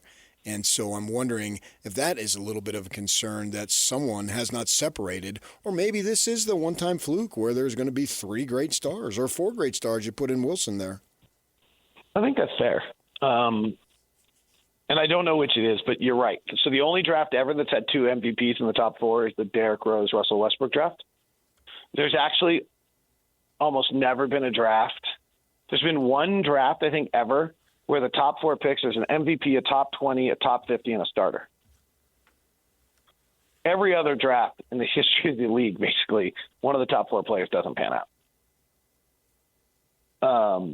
And more often than not, you have like a top 20, a top 50, and a starter. So maybe this is a little better that we get it. You do get an MVP candidate. Like, that's where they come from. Like, the MVP candidates, Cade Cunningham was an MVP candidate this year a little bit, right? Sure. Jaylen Brown was an MVP candidate this year. He's top 3 pick. Like, those are, they weren't MVPs, but they were that's their caliber. And those are top 3 picks. They get that. So you're right. And I think there is a little bit. Like, I have my worst case, like, my concern on all 3 is really real. Like, let me just ask you guys, you've watched it more than I have. Is A.J. DeBonta going to shoot better than 35 or 36% from 3 in the NBA? I'd say no. Okay, then he's a real problem. He's not actually just not as good as we want. He's actually an anchor to your offense. You cannot find an efficient offensive player who's going to use 15 or more, you cannot find an offensive player in the NBA who uses 15 or more possessions, who shoots below 35% from 3, who's offensively efficient. It doesn't happen. You can't do it. I don't care how many free throws you shoot. If he can't shoot 35% from 3, he's my 4th pick of the top 4. If you're really comfortable with that.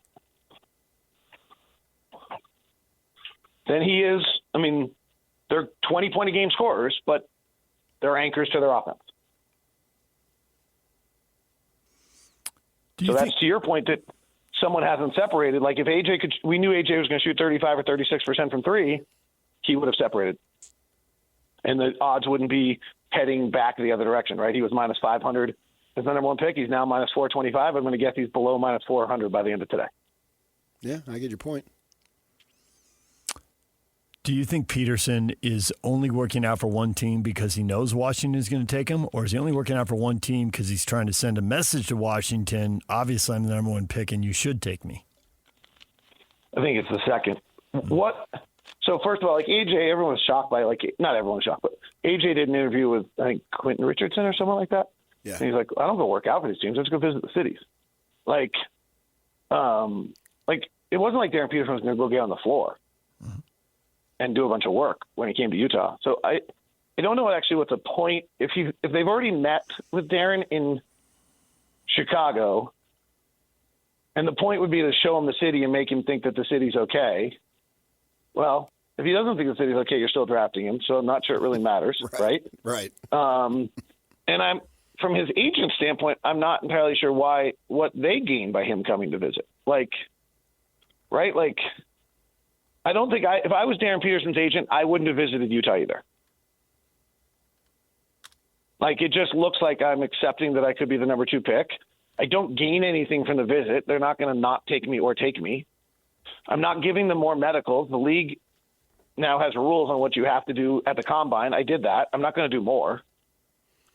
So I actually don't know what the value of coming to visit Utah is. So I just think it's like it's a good headline. It carried a bunch of clicks for a while.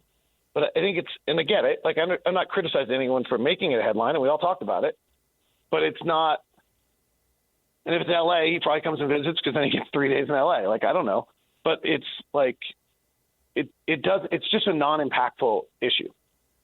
Because it wasn't like he was getting on the floor and doing like a draft workout when, Donovan did his draft workout with 5 other guys and he torched them all. And you knew Donovan was special. Like, if he was doing anything, it was going to be against a chair. But he wasn't going to do that. And they weren't going to get to see anything that really gave them an understanding of who he was as a player. Then if he's available, the Jazz would have no problem drafting him if they think he's the best player available. Yeah, I think that's true. Right. That's all that matters. Yeah. And so his visit doesn't really matter at all. I don't think so. It doesn't matter for either side, actually. Right. I don't think the Jazz are bothered that he didn't visit. And if I was Darren Peterson's agent, I wouldn't have visited. If I'm Adam Silver, I'm glad he didn't visit because that made news. It made clicks. People were talking about the NBA. Right. And it adds drama to the hour before the show this Precisely. week. And it's going to bring in more viewers. Right. I mean, I wasn't going to watch the draft. Crazy, now I'm going to watch it. We don't really know we have this high-quality players. We don't really know who's the number 1 pick. We don't really know who the number 2 pick is either. Like, we kind of had this a little bit in the Paulo Banchero, Chet Holmgren, Jabari Smith draft, but I don't know that but they aren't as good of players. Or at least they weren't projected to be as good of players. Right. And there is this little wild card that, like, if the Jazz drafted Caleb Wilson second, it's a stunner, but it's not out of the realm of possibility at all. I think it is. I mean, if go back to our first question that you guys when I asked who helps you win more, you have to win. You can make a real argument that he's the best player in 4 years. I think why we're doing that is because he had the furthest to come. Is that these kids started getting hyped at 15 and 16. By 17, it's like their draft position is almost cemented. Are they going to go top 5 or not? And Wilson had longer to go, and he wasn't there when he was 16, so he becomes more intriguing. He's more of a mystery, and because of that mystery, that leads to the intrigue. Well, maybe, and he's 6'10", and he's athletic, and blah, blah, blah, blah, blah. Whereas if we just flipped him, and it was Dunseth who had longer to go, we'd be saying the same things about Dunseth. Right. But that might be why you draft him. Maybe so. Here's the biggest thing I would say. We're doing 90% of our conversation on their college year, and I would say it's probably 30% of the evaluation.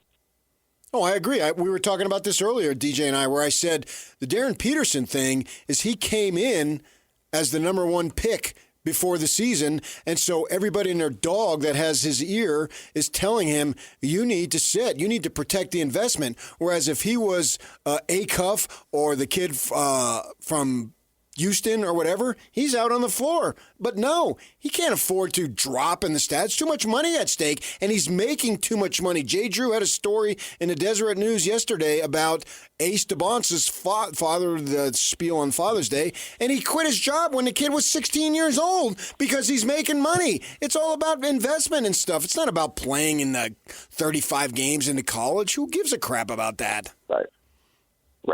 So we're evaluating all these college. I'm doing it too. The fact of the matter is that the Jazz have watched these guys for 4 years. And they're, and that's those are the games. All this matters as much as everything. Yeah. I mean, the dad aspect of all this stuff is a little crazy, right? Like, I mean, it's clear that like everyone's invested, and I get it. Like, it's a lot of money, and if I was a dad, I guess I would be too. Sure. But it is like you do wonder. Like we've seen the parents destroy. You know, I saw Robert Swift, and that was very well publicly. And there was another player I saw who was not as public. So I'm not going to throw his parents under the bus right now. But like, his dad was a real problem. Like, his dad literally sat front row across from the team, and then literally had a meeting with his player after every home game about what he thought was right and wrong. It's super problematic. Like the idea that we think that Darren Peterson's dad or AJ DeBonce's dad is not going to be heavily involved in their kid in every way, considering how heavily they've been all involved at this point. Well, I don't know what that impact is. All right, before we go, do you have any final pronouncements? Anything you want to say and get on the record so you can say I was right, I knew it, or there's just too much doubt out there and we'll just find out when they make the pick? My 3 takeaways sitting here at this moment. If you want the big swing, I think it's Boozer. I think he is the one who has like you talk about the big swing, I get the big swing, I think it's Boozer. I think Peterson has the smallest differential between his ceiling and his floor. And AJ's shooting is not an additive, it's a necessity. We'll leave it right there, David. We appreciate it as always. Even on a Monday, if you've only had four espressos instead of 40, we'll still take it. All right. Talk to you Friday, hopefully. Then my life will be complete. Exactly. Thank you, David. See ya. It's David Locke, radio voice of the Utah Jazz. All leads to all sorts of intrigue. I wonder, do the Jazz have the guts to take Boozer? Because if they don't take DeBonce and he blows up, they're going to get so much blowback. And they can say, we don't care. We're harder on ourselves than anybody else, blah, blah, blah, blah. We all know the cliches. But nonetheless. Yeah. And you had a kid who was somewhat of a hometown product. Yeah. Right down the road. You had a whole year to get to know him. There's a massive loophole in the rules for NBA people who've got to keep everything at arm's length, and there's all kinds of – but no, it's your alma mater, and you can be there. They all knew he was interact. going to BYU. Yeah. They didn't turn on the TV at ESPN like we did. I mean, because he had told KY weeks earlier, and I'm sure they told each other and blah, blah, blah, blah, blah. And so, to me – DeBonce is the safe pick. This is the safest pick, if he's available, obviously, and you're not trading Ace Bailey to get him. But if he's available, he's the safest pick. Peterson 1, DeBonce 2, Boozer 3, Caleb 4, and then the real draft begins. Then who likes the best of the guards. smaller guards? Yeah. Right. Yeah. And Peterson's a guard, but he's bigger than these other guys. Right. All right, DJ PK, it's 97.5, the KSL Sports Zone. Coming up, top of the hour, Brian Dunseth joins us to talk World Cup. U.S. is off to a great start. How far can they go? Stay with us. We'll get to that. DJ PK, it's 97.5, the KSL Sports Zone. Don't miss your chance to win big every week on the KSL Sports Zone. This week, you can win a pair of tickets to see Leonard Skinner at the Utah State Fair on September 16th. Tickets include fair admission, so get yours now at utahstatefair.com or listen to the KSL Sports Zone all day Wednesday for your chance to win. Are you a fair guy, Yak? I've been to it. I don't necessarily go every year. It's fun. I grew up going to fairs every year. We lived in the sticks, and I was in 4-H. So that would explain. That was a week at the fairgrounds. Every year. Just saw a thing about your first concert or something, and my wife's like, "What was your first concert?" I'm like, "I have no idea."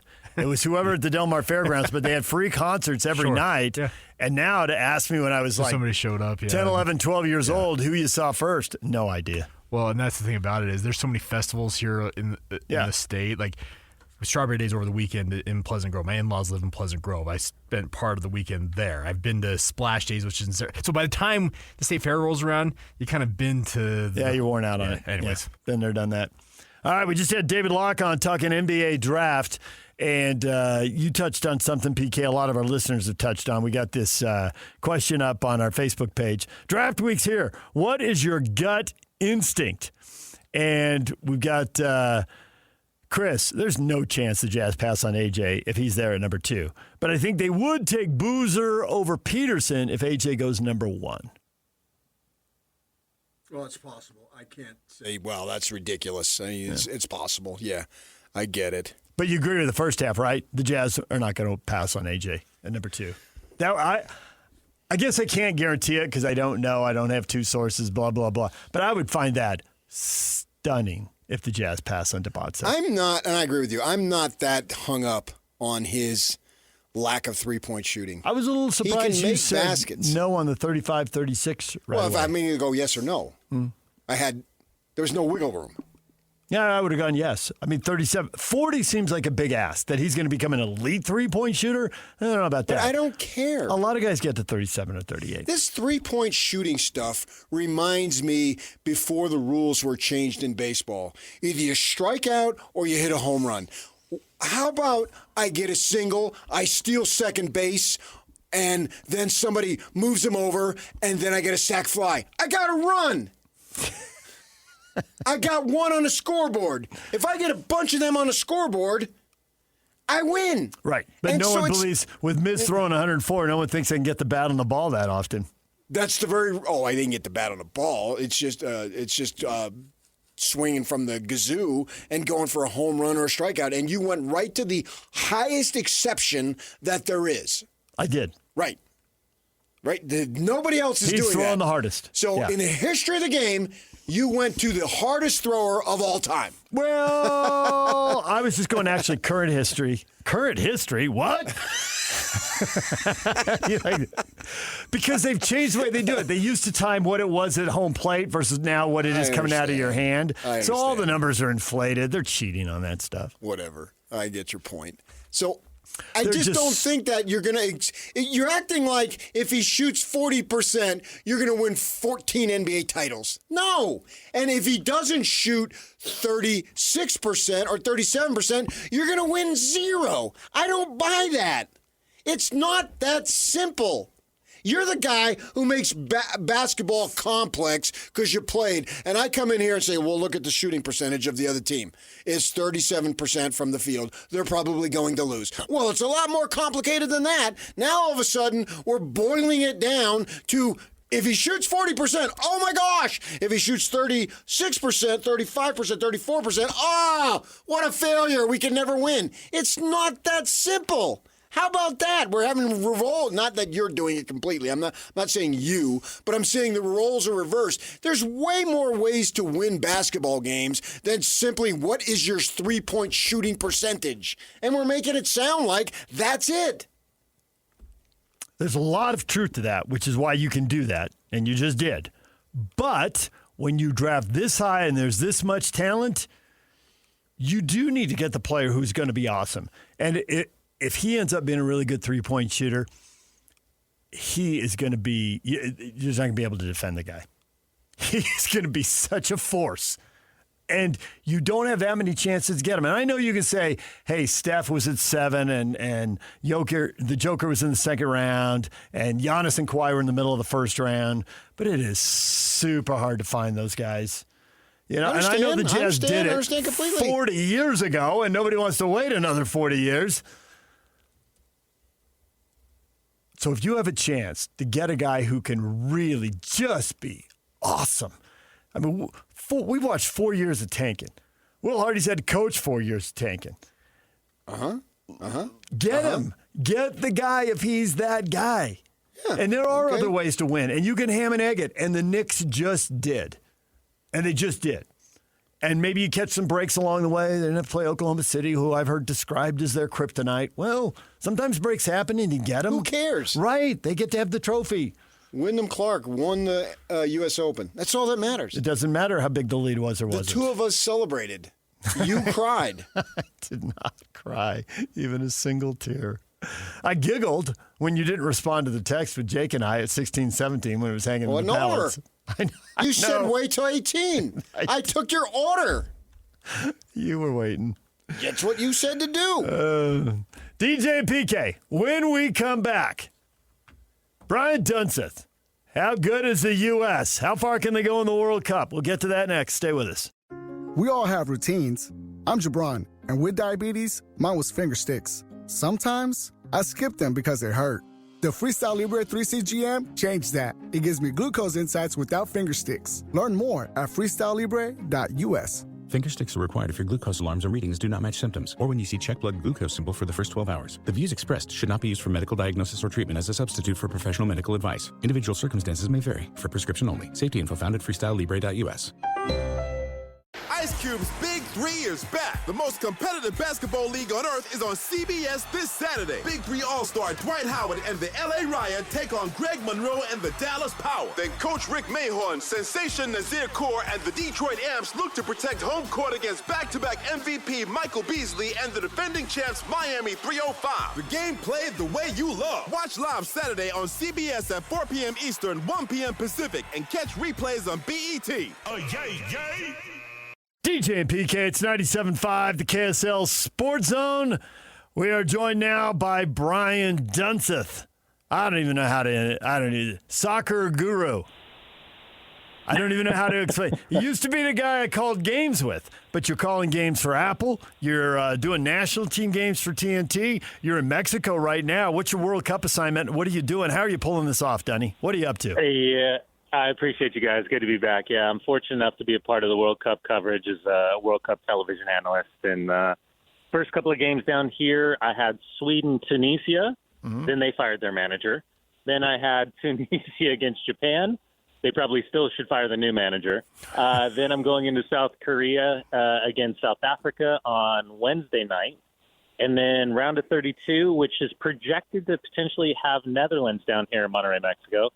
And then off for July 4th, round of 32 in Philadelphia, which as of right now is projected Germany, France. So quite the time to be alive. I know plenty of times you and I had conversations about the penultimate goal of any soccer broadcaster is to be a part of these World Cup moments.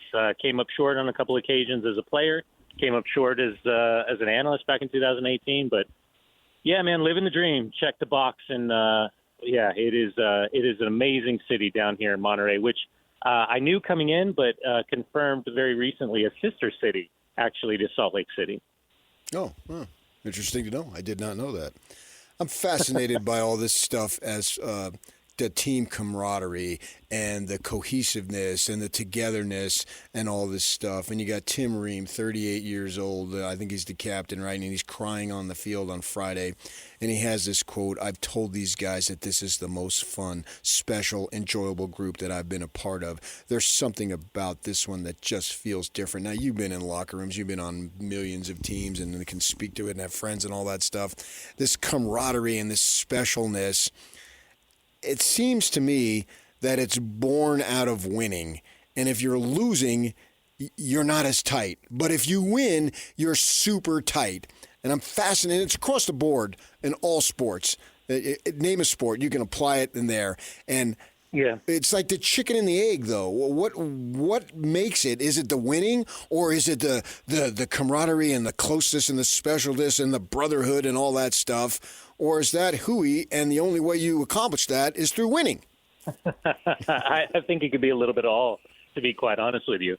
Yeah, listen, I've been around this team since the moment that Mauricio Pochettino walked through the door. You know, with my coverage over on Turner and TNT, the business that Chuck and Shaq built, and having been around this group, I would say that there was a culture shift. And, you know, a lot of times we weaponize the word vibes. You know, vibes, great vibes around the team, great vibes. These guys, when they're together, vibes, they're great. They know each other. It's family vibes. But what changed was, I think Mauricio Pochettino and his coaching staff, you know, from him participating and wearing the crest of Argentina and being a part of the World Cup in 2002, you know, to be playing for clubs like PSG in France and have an incredible career that starts at Espanyol and goes to Southampton and goes to Tottenham Hotspur and then over to PSG and then to Chelsea and then coming here to the U.S. men's national team and tried and trusted his group. When you talk about Jesus and Mickey and Tony and everyone behind the scenes that probably don't get enough credit but are visibly behind them on the bench with them. You know, I go back to last year, and obviously the big hubbub over Christian Pulisic and Yunus Musa not participating in the Gold Cup and electing to take time off to be fresh for this World Cup. For, Tim Weah and Weston McKennie not being able to participate because of the FIFA Club World Cup in the Gold Cup that summer, along with Gio Reyna, who at the time was at Borussia Dortmund. I think what it afforded Mauricio and his coaching staff was an opportunity to have a cultural reset and allow guys like Tyler Adams, like Chris Richards, like Malik Tillman to have a bigger role in the team. And at the time, we thought Diego Luna was going to have a big role in this group as well. But what it did is I think it, by subtraction ended up with multiplication within the group. And I think there were new cultures set. I think there were new standards set. I think that there was expectations that were kind of reconstructed.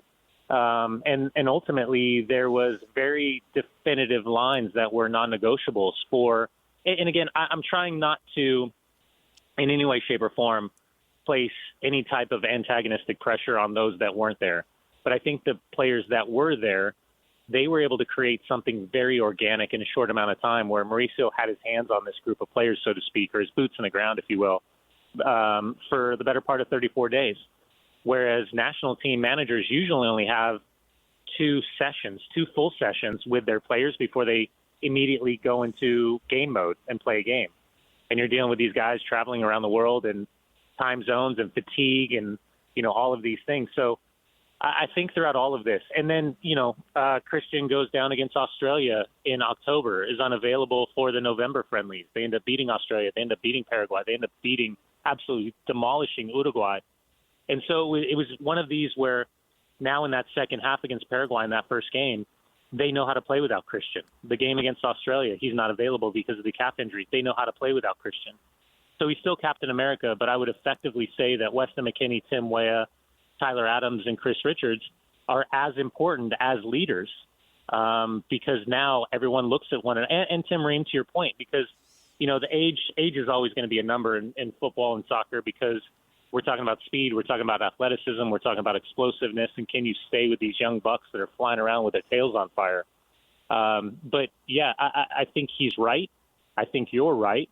And I do think that in the midst of this, a little bit of havoc created a familial bond that right now we're seeing the best that we've ever seen this current group of quote-unquote golden generation players playing at. And I think they're hungry, and I think they're thirsty, and I don't think they're anywhere close to being done as they prepare for Turkey and Los Angeles for their next match. I'm wondering how much optimism there should be around this team. It seems that most of the people are saying the optimism is because of the way they won these first two games, which they've never done. Yeah. I'm like, well, the tournament's bigger. They used to be drawn in with one of the top 8 teams in the world. Now they are one of the top 12, and the way the draw felt, they haven't played any of the top 20 teams in the world rankings in their group. So I don't really want to hear about that, and it's driving me nuts that everybody's running to that. But Dunny, the eye test, these guys are attacking, playing one-touch soccer. That's the U.S. beats teams with athleticism, and they run by them and all that. But like 3 or 4 guys connecting passes with only one touch, that's new territory for the U.S. That's impressive. So what do you think of this, and why do you think it? How good can they be? What's realistic? Hey, PK, look at our boy over here. Look at our pessimist over here. I'm telling you, PK, the amount of times I had to listen to DJ and Kenny Neal tell me that the eyeball test wasn't up, my eyeball test wasn't up to snuff, because here's the underlying number. I agree. Here's why you shouldn't believe it. This is my DJ. I missed you, my man. Yeah, listen, you can only beat who's in front of you. Right. Yeah, and I think the most important thing that I think we've seen with this group is that there is what's the right way to describe this? There's a sense of urgency on both sides of the ball that I've never seen with this group. I've seen it in glimpses. I just haven't seen it from the opening whistle to the final whistle. And this is what we've seen in these first 2 matches. Even to the point where currently the group of guys that I work with on the broadcast for the World Cup, as a television analyst, they're all English. I mean, these guys came off the Champions League final, the FA Cup final. I mean, the penultimate days of Arsenal lifting the trophy. This is the group that I'm with. And when we sat down and watched the game, it was almost like shock and awe. They couldn't believe, they were so impressed with the physicality of the defending, the aerial superiority that the U.S. has shown in the first two matches. And then on top of that, the urgency in which they're playing through the lines. They're not content with sitting back and dropping and keep. I mean, the other night against Australia, I was texting with some friends, and I was like, Australia's playing the way that we used to play. Thank God we don't play like that anymore. Thank God that we're the aggressor, that we're the one that, and I hate when people say it, on the front foot. Like, we're the one full throttle, 100% rock and roll, foot on the gas pedal. Let's go.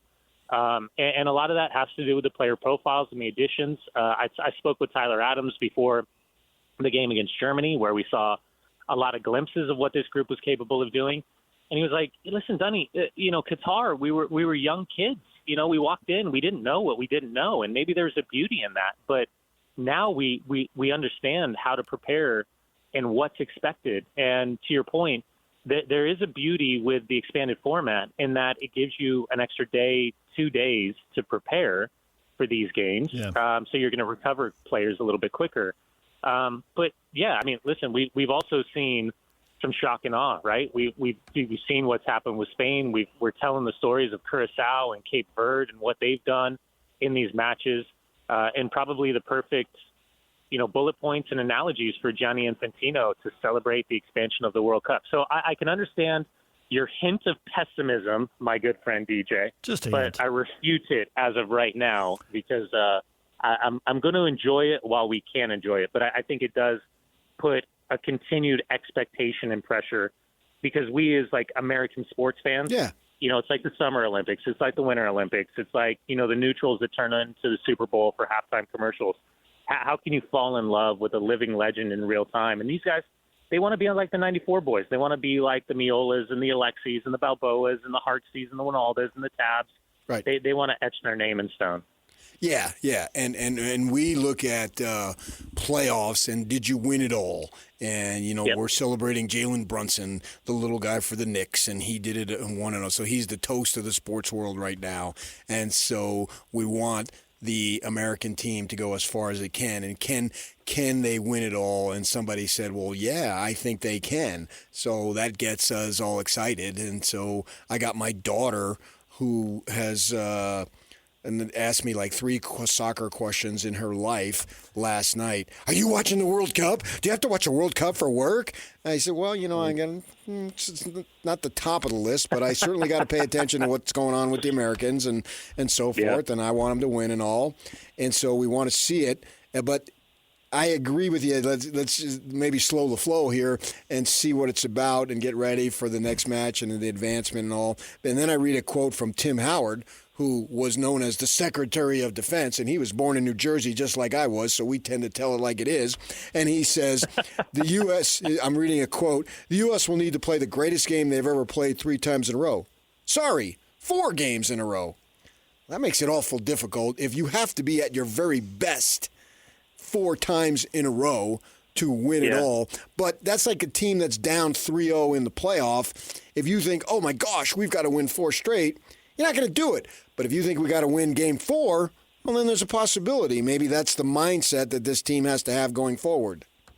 Yeah, listen, I love Timmy. Timmy's a dear friend of mine, and I think he's correct.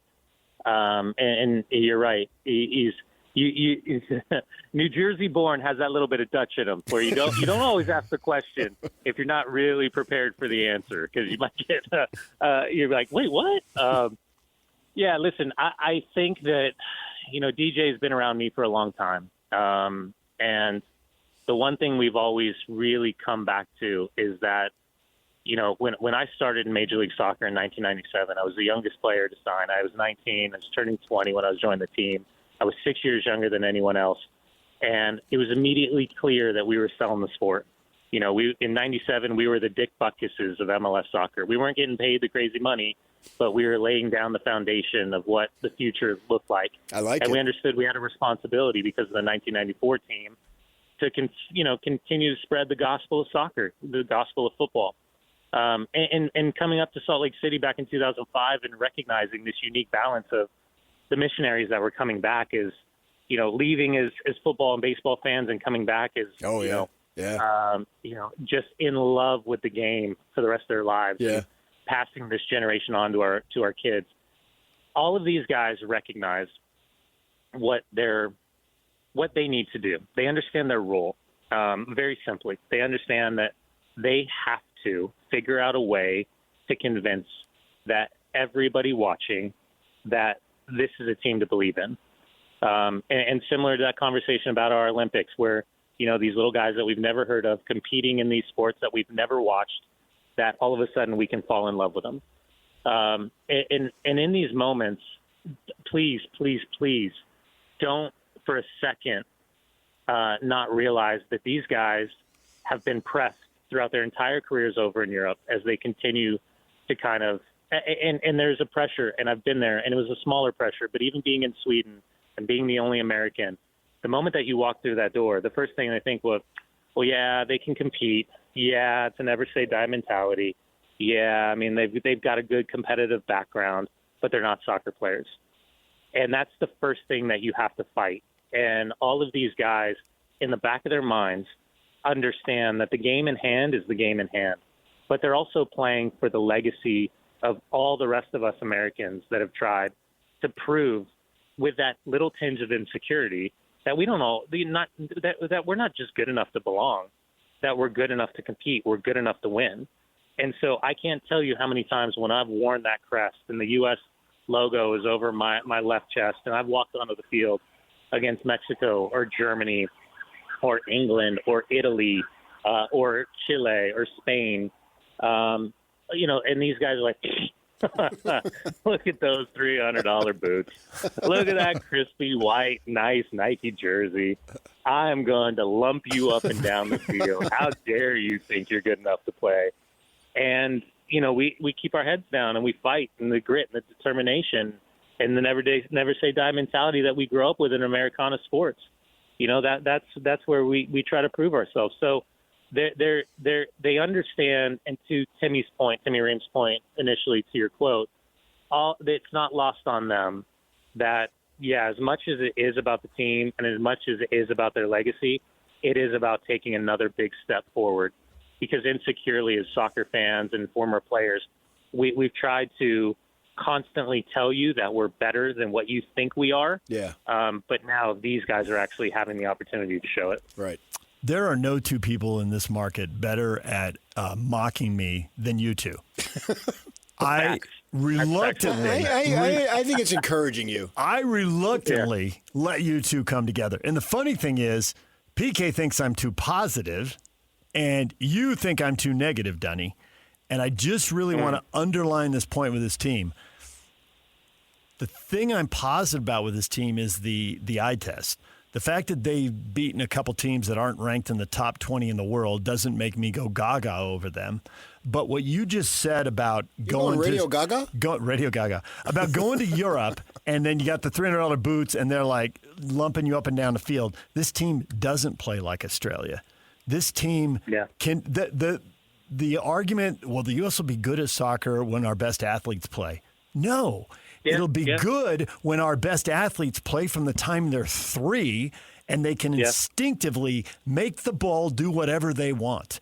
And we'll be done with big, heavy, clunky touches where the ball gets 6 yards in front of you and gives the defender all kind of space to come in and wreck you and win the ball and go the other way. Yeah. And now we have a guy whose dad played in the NFL at a very high level who's been playing soccer his whole life. There have been guys who are good as athletes as him, but he's got this whole skill level. And when I see these one-touch passes and they're making the ball do whatever they want, that's when I start thinking, well, maybe these guys can walk on the field with Spain and France. Yeah. Maybe they can walk on the field with Argentina. I mean, I don't think so because I've never seen it, but for the first time, maybe I better start considering it. Yeah, and by the way, I'll just reach out to Jake, PK, when we need to bring DJ back down. You need to rein me in. Yeah, we need to pull him back down, put his feet on the ground. Listen, I would agree with you. and I want to make it very clear, this team will suffer. This team will come up against teams that are more than capable of possessing the way that we've seen from France or the way that we've seen from Argentina. But again, I think there's been a formulaic approach from Mauricio Pochettino and his coaching staff to help them be as well-rounded as necessary. Do I think they're going to win the World Cup? I mean, no. I don't think they're going to win the World Cup. Do I think they have an opportunity to advance and take down a couple of big dogs on the way? Yeah, I absolutely do. I mean, my prediction from the beginning, it was France-Argentina was going to be a replication of the final here in the U.S. and what we saw with Qatar. I just think they're too deep as long as they stay healthy. But again, my hopes, my dreams, my wants, I would just use a simple reference back to, Bruce Arena and the Torsten Frings handball in 2002 off the line, Greg Berhalter header. If VAR was available then, we're off into the, semifinals of a World Cup. So you need luck, you need creativity, you need ingenuity, you need the right mentality, and a little sprinkle of some special sauce somewhere along the way. Yeah. Well, Dunny, we appreciate it. Congratulations on all the World Cup assignments. I wonder why I hadn't heard from you. You're traveling internationally. I was keeping it dark, my man. I was telling Jake I was waiting to post until the very end, but yeah, it's been an amazing experience. Luckiest kid in the world. Sure. All right. Well, congrats on that. Thanks for taking a few minutes out to join us, and good luck on the next game. I appreciate you guys. Thank you. Right. There's Brian Dunseth, former Real Salt Lake player and broadcaster, now calling World Cup games out of Monterrey, Mexico, and eventually Philadelphia. Yeah. All right, DJ PK, we got to take a break. When we come back, everything you missed in this show next. Stay with us. Hey there, it's Wayfair here, where delivery and setup are as easy as a few taps on your phone. You're relaxing in an old hammock, scrolling Wayfair's app, when you spot it, a brand new patio set. Next thing you know, Wayfair delivers it right to your patio and sets it up. Oh, you need a new grill too? All right, Wayfair's got you covered. With Wayfair's room of choice delivery and fast expert setup on qualifying orders, life gets a little easier. Visit wayfair.com or the Wayfair app. Wayfair, every style, every home. We all have routines. I'm Jabron, and with diabetes, mine was finger sticks. Sometimes I skip them because they hurt. The Freestyle Libre 3C GM changed that. It gives me glucose insights without finger sticks. Learn more at freestylelibre.us. Finger sticks are required if your glucose alarms or readings do not match symptoms, or when you see check blood glucose symbol for the first 12 hours. The views expressed should not be used for medical diagnosis or treatment as a substitute for professional medical advice. Individual circumstances may vary. For prescription only. Safety info found at freestylelibre.us. Make game day yours. Tickets, food and drinks, stats, and streaming. Everything you need is in the Utah Mammoth app. Download today and make game night easy. Download on both Android and iPhone. Tusk Top. DJ PK, it's 97.5, the KSL Sports Zone. Time for Slacker Radio Headlines brought to you by Trajan Wealth. Call Trajan Wealth today, your local trusted financial fiduciary. Call them at 1-855-TRAJAN1 or visit their website at TrajanWealth.com. The NBA draft is tomorrow night. And this morning, twice during the show, PK has said, pointed, look at that. And ESPN's had a headline, Giannis trade coming before tomorrow's draft. Your gut instinct, PK. My gut instinct says Milwaukee's holding an auction. And this is a notice. Leaking this is notice that, hey, get your final bids in. So you really like Giannis, right? You're a Yanni guy.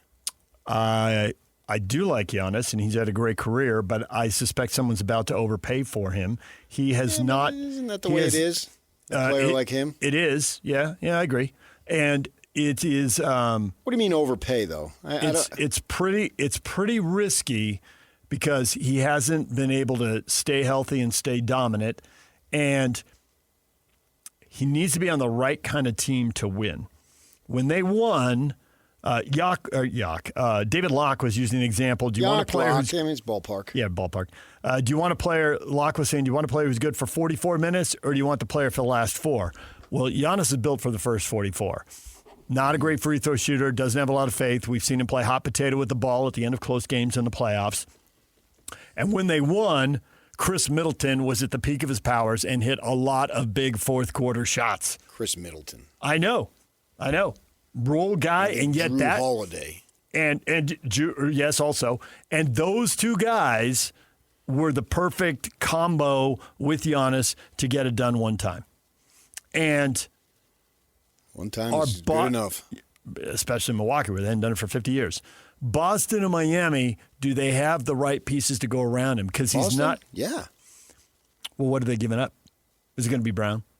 Well, he wants out for some reason. So, they're not going to give up Tatum. Then why isn't the deal already done? Because how can Miami top? They want to auction it. As I know, you said. but how can Miami top Brown? Because I'm individually, probably not. Yeah, I'm a Brown. On one individual guy. I'm a Brown. I'm a big fan of Jaylen Brown. You're a white guy. Don't tell me you're a brown guy. I'm a big fan of Jaylen Brown. I'm a brown guy. No, you're not. Jaylen brown people. I know what brown people are. Jaylen Brown. Brown people are a friend of mine. Jaylen Brown. You probably haven't seen the early episodes of It's Always Sunny in Philadelphia. Oh, love but it's not. There's an early episode, the first couple. Holy cow. I just don't see how Milwaukee can get anything better than Jaylen Brown. Now, maybe the deal will come out, and they will. Well, if you're talking about an individual player, I get it. But the total package to have more value than that. Which is largely dependent on the individual player. I just find it funny that Antetokounmpo is a 28% career three-point shooter, and we're going nuts on A.J. Dunseth. Yeah. What? It doesn't make any sense. I was surprised when you said that you didn't think he would shoot better than 36%. Well, that's not a negative. You act like that's a negative. I don't see why he can't become a better shooter and shoot 37%. I don't care. Okay. Well, you didn't say that, but you only had yes or no. But since when do you follow the rules? Locke demanded a yes or no out of you. Well, Locke always takes control. He does. So, it becomes the David Locke show with DJ and PK. Right. It was like Joe Ingles. It was his show. So he asked a question, and it was a yes or no answer. I had to give him an answer. I know, but you could have said, I don't care. But that wasn't the answer. That wasn't the question, I mean. Yeah, the answer will be what you make it be because you're Patrick Kinahan from New Jersey. I mean, I just look at other aspects of the game. And I think Dunseth can help you win as much as the other guys can that are in contention for that number 2 pick. And, yeah, I think he'll get better. But I was basically the proverbial gun to the head, yes or no. But I really don't care. It's like what Tommy Lee Jones said to Harrison Ford when he was about to jump off. Great scene. Blah, blah, blah, blah. I don't care. I didn't kill my wife.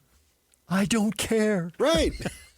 I don't really care. I'm a U.S. Marshal. I'm essentially a bounty hunter. I got to bring you in. Yeah. Someone else to decide whether you did it or not. I got to bring you in. Yeah. So whether he shoots 36, 37, 38, I don't care. I'd still take him. Epic scene if you haven't seen that. Oh, everyone's seen that movie, haven't they? Everyone our age, I think, has seen it, but I think but sometimes it's on television all the time. Yeah, that's true.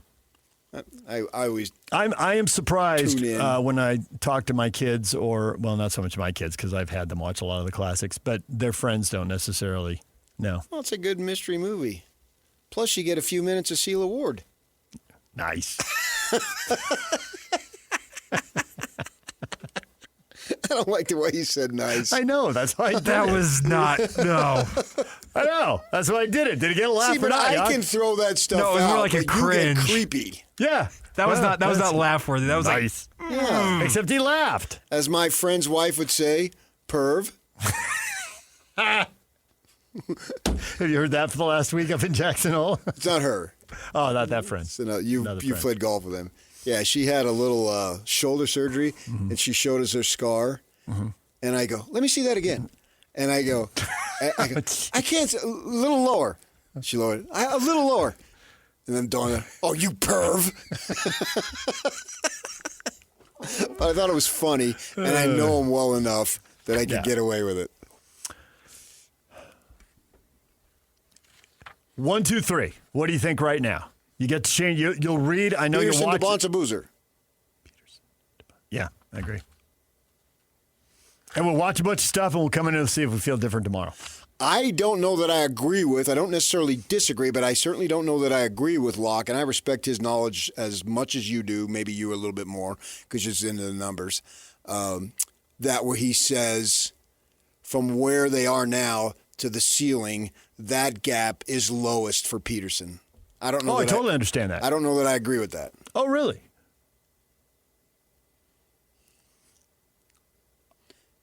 I think that's why he was the number one pick.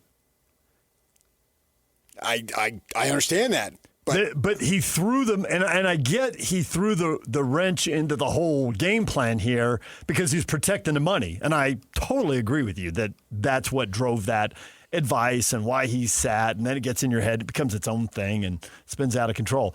And that's the only reason I think we're having this. If he had played in college, I think he'd be the number one pick. I don't think he did anything on the court between the sidelines and the baselines that would call into question him being number one. I just think when you're doing everything all the time, like you do at the pro level compared to the college level, everyone can get better. And as he gets stronger, these kids are still young lads. They are. And they can get much stronger. Even if you've got a ready-made body, you can still get stronger to have the wear and tear. Shaq had a ready-made body, and he got bigger and stronger. Now, eventually got too big. And I think that the shot making is the holy grail, as Kevin Young says. He's the best shot maker. Yes.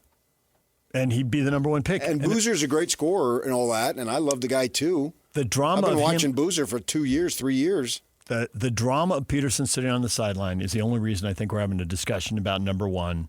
I understand that, but I think that was different from what he was saying. He was saying he still has not the lowest ceiling, but the smallest gap. I don't know that I agree with that. Now, that could also be taken as a compliment, is because you've accomplished so much and you've already shown it. That's why. But that's why we're going with Wilson has such a big intrigue, because he came from out of nowhere, so to speak, compared to where these guys started Dunseth, from. who was Mr. Basketball in Massachusetts in the 9th grade. Right. Like, people are already looking at him at 14. So they must have thought he was really good at 12 and 13, because at 14 they thought he was off the charts. Yeah. Right. So I would caution myself. I want to see them all, obviously, but I think Peterson who's the could smallest still gap between the is it Boozer, you think? Not necessarily. I don't know that there is such a thing. They may be a dead heat. I don't know how you can predict that, how you can forecast that. I think which is fine, because I think it's largely on feeling and emotion and eye anyway. I don't necessarily know that there's any numbers or analytics that can back that up. I don't think there is. So it is emotion. It is sports radio talk. So I don't criticize anybody do that. I think it's way beyond sports radio talk. I think this is one time where sports radio talk and the real front office discussions come together, because I think for those guys, it's those a lot are of over that. there. They are, but we're here in our venue. But it's the same kind of thing, and I don't think you can know. No, you can't. But that's why guys. But I wasn't talking about them. Yeah. If you want to say them, fine. We were talking about it on sports radio. I don't think that it's a knowable quantity. I think it's an unknowable. I think it's just unknowable to know what an 18 or 19-year-old is going to be like and doing at the highest level of sports at 28 or 29. I think what we've seen, athleticism is important and it's great to have, but it's like, do I need $25 million or do I need $30 million? Because if I got $25 million, I'm pretty good and I'm okay. And I think Boozer, we've seen that lack of athleticism on the NBA level is not the ultimate detriment. I don't think Towns is overly athletic, but he's a really good player. And obviously Brunson isn't. And as he tells you, they can't judge my heart. Nobody can judge my heart. And I know what I have. And we saw it. Now everybody knows it. Yeah. So just to use Brunson, who's quite the outlier to begin with, but just to use him as this cautionary tale about what you think you know and what everyone thinks they know. The fact his dad had the ties to the Knicks organization and got him there, I mean, you just can't underestimate how important that is. It's like Hayward and Stevens to Boston. Right. But even his dad didn't think he could be the best player on a championship team and be the guy who went out and got 45 in the clinching game and had the ball in his hands all the time. Mm-hmm. So it's like his biggest believer was, in a way, still an unbeliever. At that level. At that level, right. And so when I hear Brunson say, detractors and no one believed in me, I'm like, including your dad, who believed in you more than anyone on planet Earth and helped engineer you to New York, and even he didn't believe. And he made it happen. Because it looked like the best option at the time, right? This will move us forward. It's a classic, the game plan you like. I'm like, just keep making yourself a little better. Now, a lot of times that'll drive you into the cul-de-sac and you'll get stuck, but sometimes it takes you across the finish line. And you just don't know. And now, in this draft tomorrow night, we're going to expect people to know. And we'll go back and redraft it 5 years later. And inevitably, it'll be wrong because, as you pointed out correctly, we've never had the Grand Slam draft where the top 4 guys all turned out to be awesome. Locke was saying, man, if you can get one guy who's an MVP and another guy who's a top 20 player, another guy who's a top 40 or 50 player, that's a great draft. Right. The LeBron draft was a great draft. It was a great draft. He went 1. Darko was a bust at 2. Carmelo was 3. He scored a gazillion points, but I think he only won like 3 playoff series in his career. Right. Bosch at 4 and Wade at 5. Well, they end up together, 1-4-5, win a championship. That's a really strong top 5. We'd still redraft it differently. Darko obviously didn't belong anywhere near the top 5. Yeah, I think it was those are good players, those other guys, but it's LeBron. And you have the star at the top of the draft. And that was your point earlier in this show, and if you missed it, you can go back and listen. Like, in the last draft, we knew Cooper Flagg was the star, maybe not LeBron, but in the LeBron-type role. Victor Wembanyama 3 years ago. Mm-hmm. But those drafts didn't have guys who looked so promising at 2, 3, and 4. And then more guys at 5, 6, 7, 8 who are still intriguing. And come on, you're intrigued by Acuff. Has Calipari found another guard? Oh, yeah. He's 6'2", and, and the Illinois kid, okay, he's still got to develop. He's taller. But and he's more of a project. He's shown somebody's a little bit of a project. How are they top 50 late developer? Are they top 50 players? Are they top 25 players? Don't know. This draft could have a lot of that. Yeah, when you're projecting ceilings, I think it's a guesstimate. Yeah. But isn't everything in life? I mean, we're sitting there at 20. I don't think we're LeBron, sitting there in our Cooper 25th Flagg. year. We thought you and I both thought we would do a good show. But we didn't think we'd be here in 25 years. You don't get to see the future like that. Honestly, even on day one, if they said we'd be here in 10 years, 10 years in radio, who the heck knows?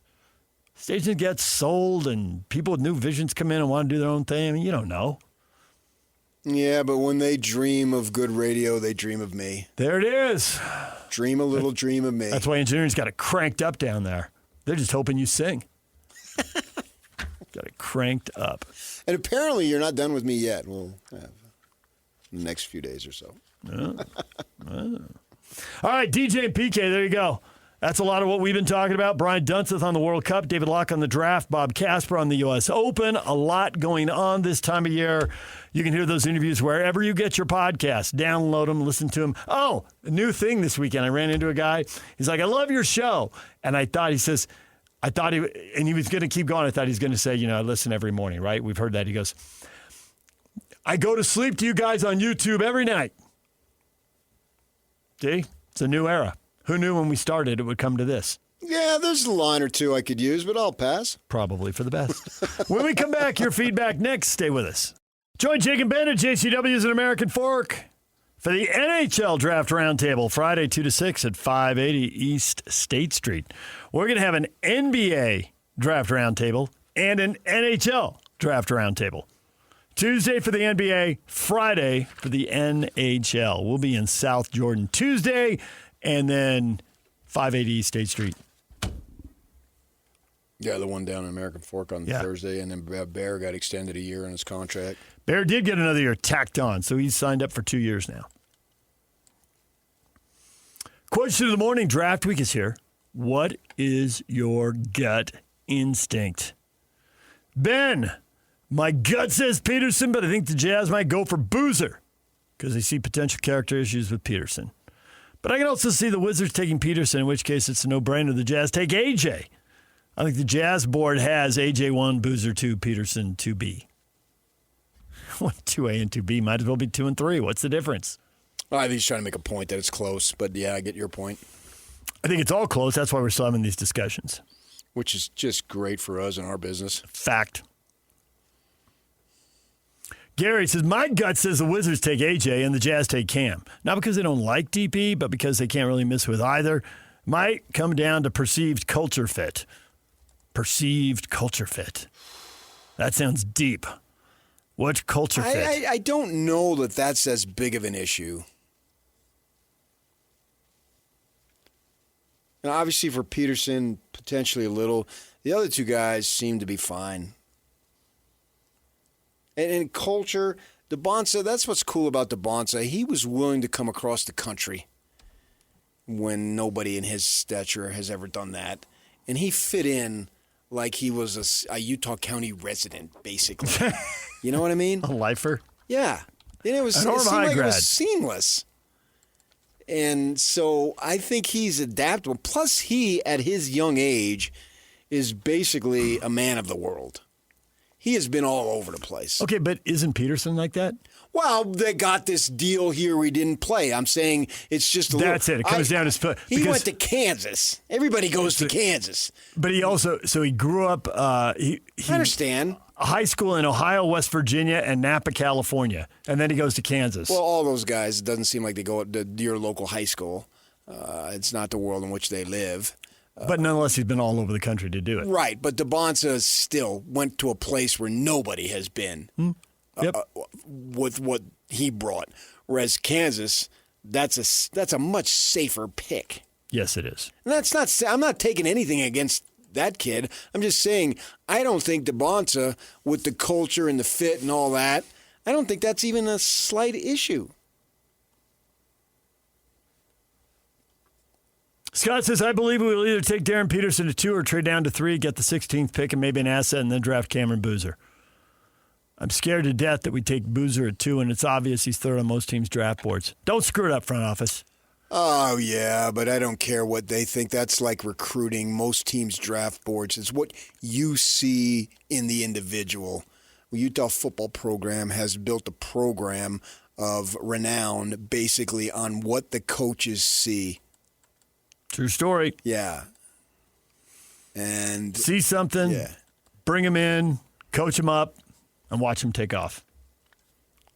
There's been so many. The list is, couldn't even begin to name them all, the dudes that are on that list, right?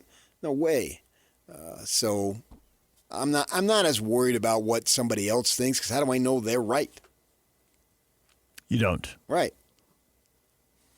When people are right, it's usually a slam dunk, and lots of people figure it out. The rest of the time, super cagey, hard to know, and sometimes people are right and they don't even know they're right. Yeah, and plus Denver those was guys, right to get the Joker in the second round, but they didn't know. Not to that level. There's no way. I don't have personal relationships. I've got some relationships with these guys over here, and I've got track records. In the case of one particular person, 20 years, where I've talked with him, and I trust his instincts in the game. DJ PK, we're all done. Coming up next, Scotty G, the coach Tim Lacombe. Stay with us. We all have routines. I'm Jabron, and with diabetes, mine was finger sticks. Sometimes I skip them because they hurt. The Freestyle Libre 3C GM changed that. It gives me glucose insights without finger sticks. Learn more at freestylelibre.us. Finger sticks are required if your glucose alarms or readings do not match symptoms, or when you see check blood glucose symbol for the first 12 hours. The views expressed should not be used for medical diagnosis or treatment as a substitute for professional medical advice. Individual circumstances may vary. For prescription only. Safety info found at freestylelibre.us. Ice Cube's Big 3 is back. The most competitive basketball league on earth is on CBS this Saturday. Big 3 All-Star Dwight Howard and the LA Riot take on Greg Monroe and the Dallas Power. Then Coach Rick Mahorn, Sensation Nazir Kaur, and the Detroit Amps look to protect home court against back-to-back MVP Michael Beasley and the defending champs Miami 305. The game played the way you love. Watch live Saturday on CBS at 4 p.m. Eastern, 1 p.m. Pacific, and catch replays on BET. Oh, yay, yay!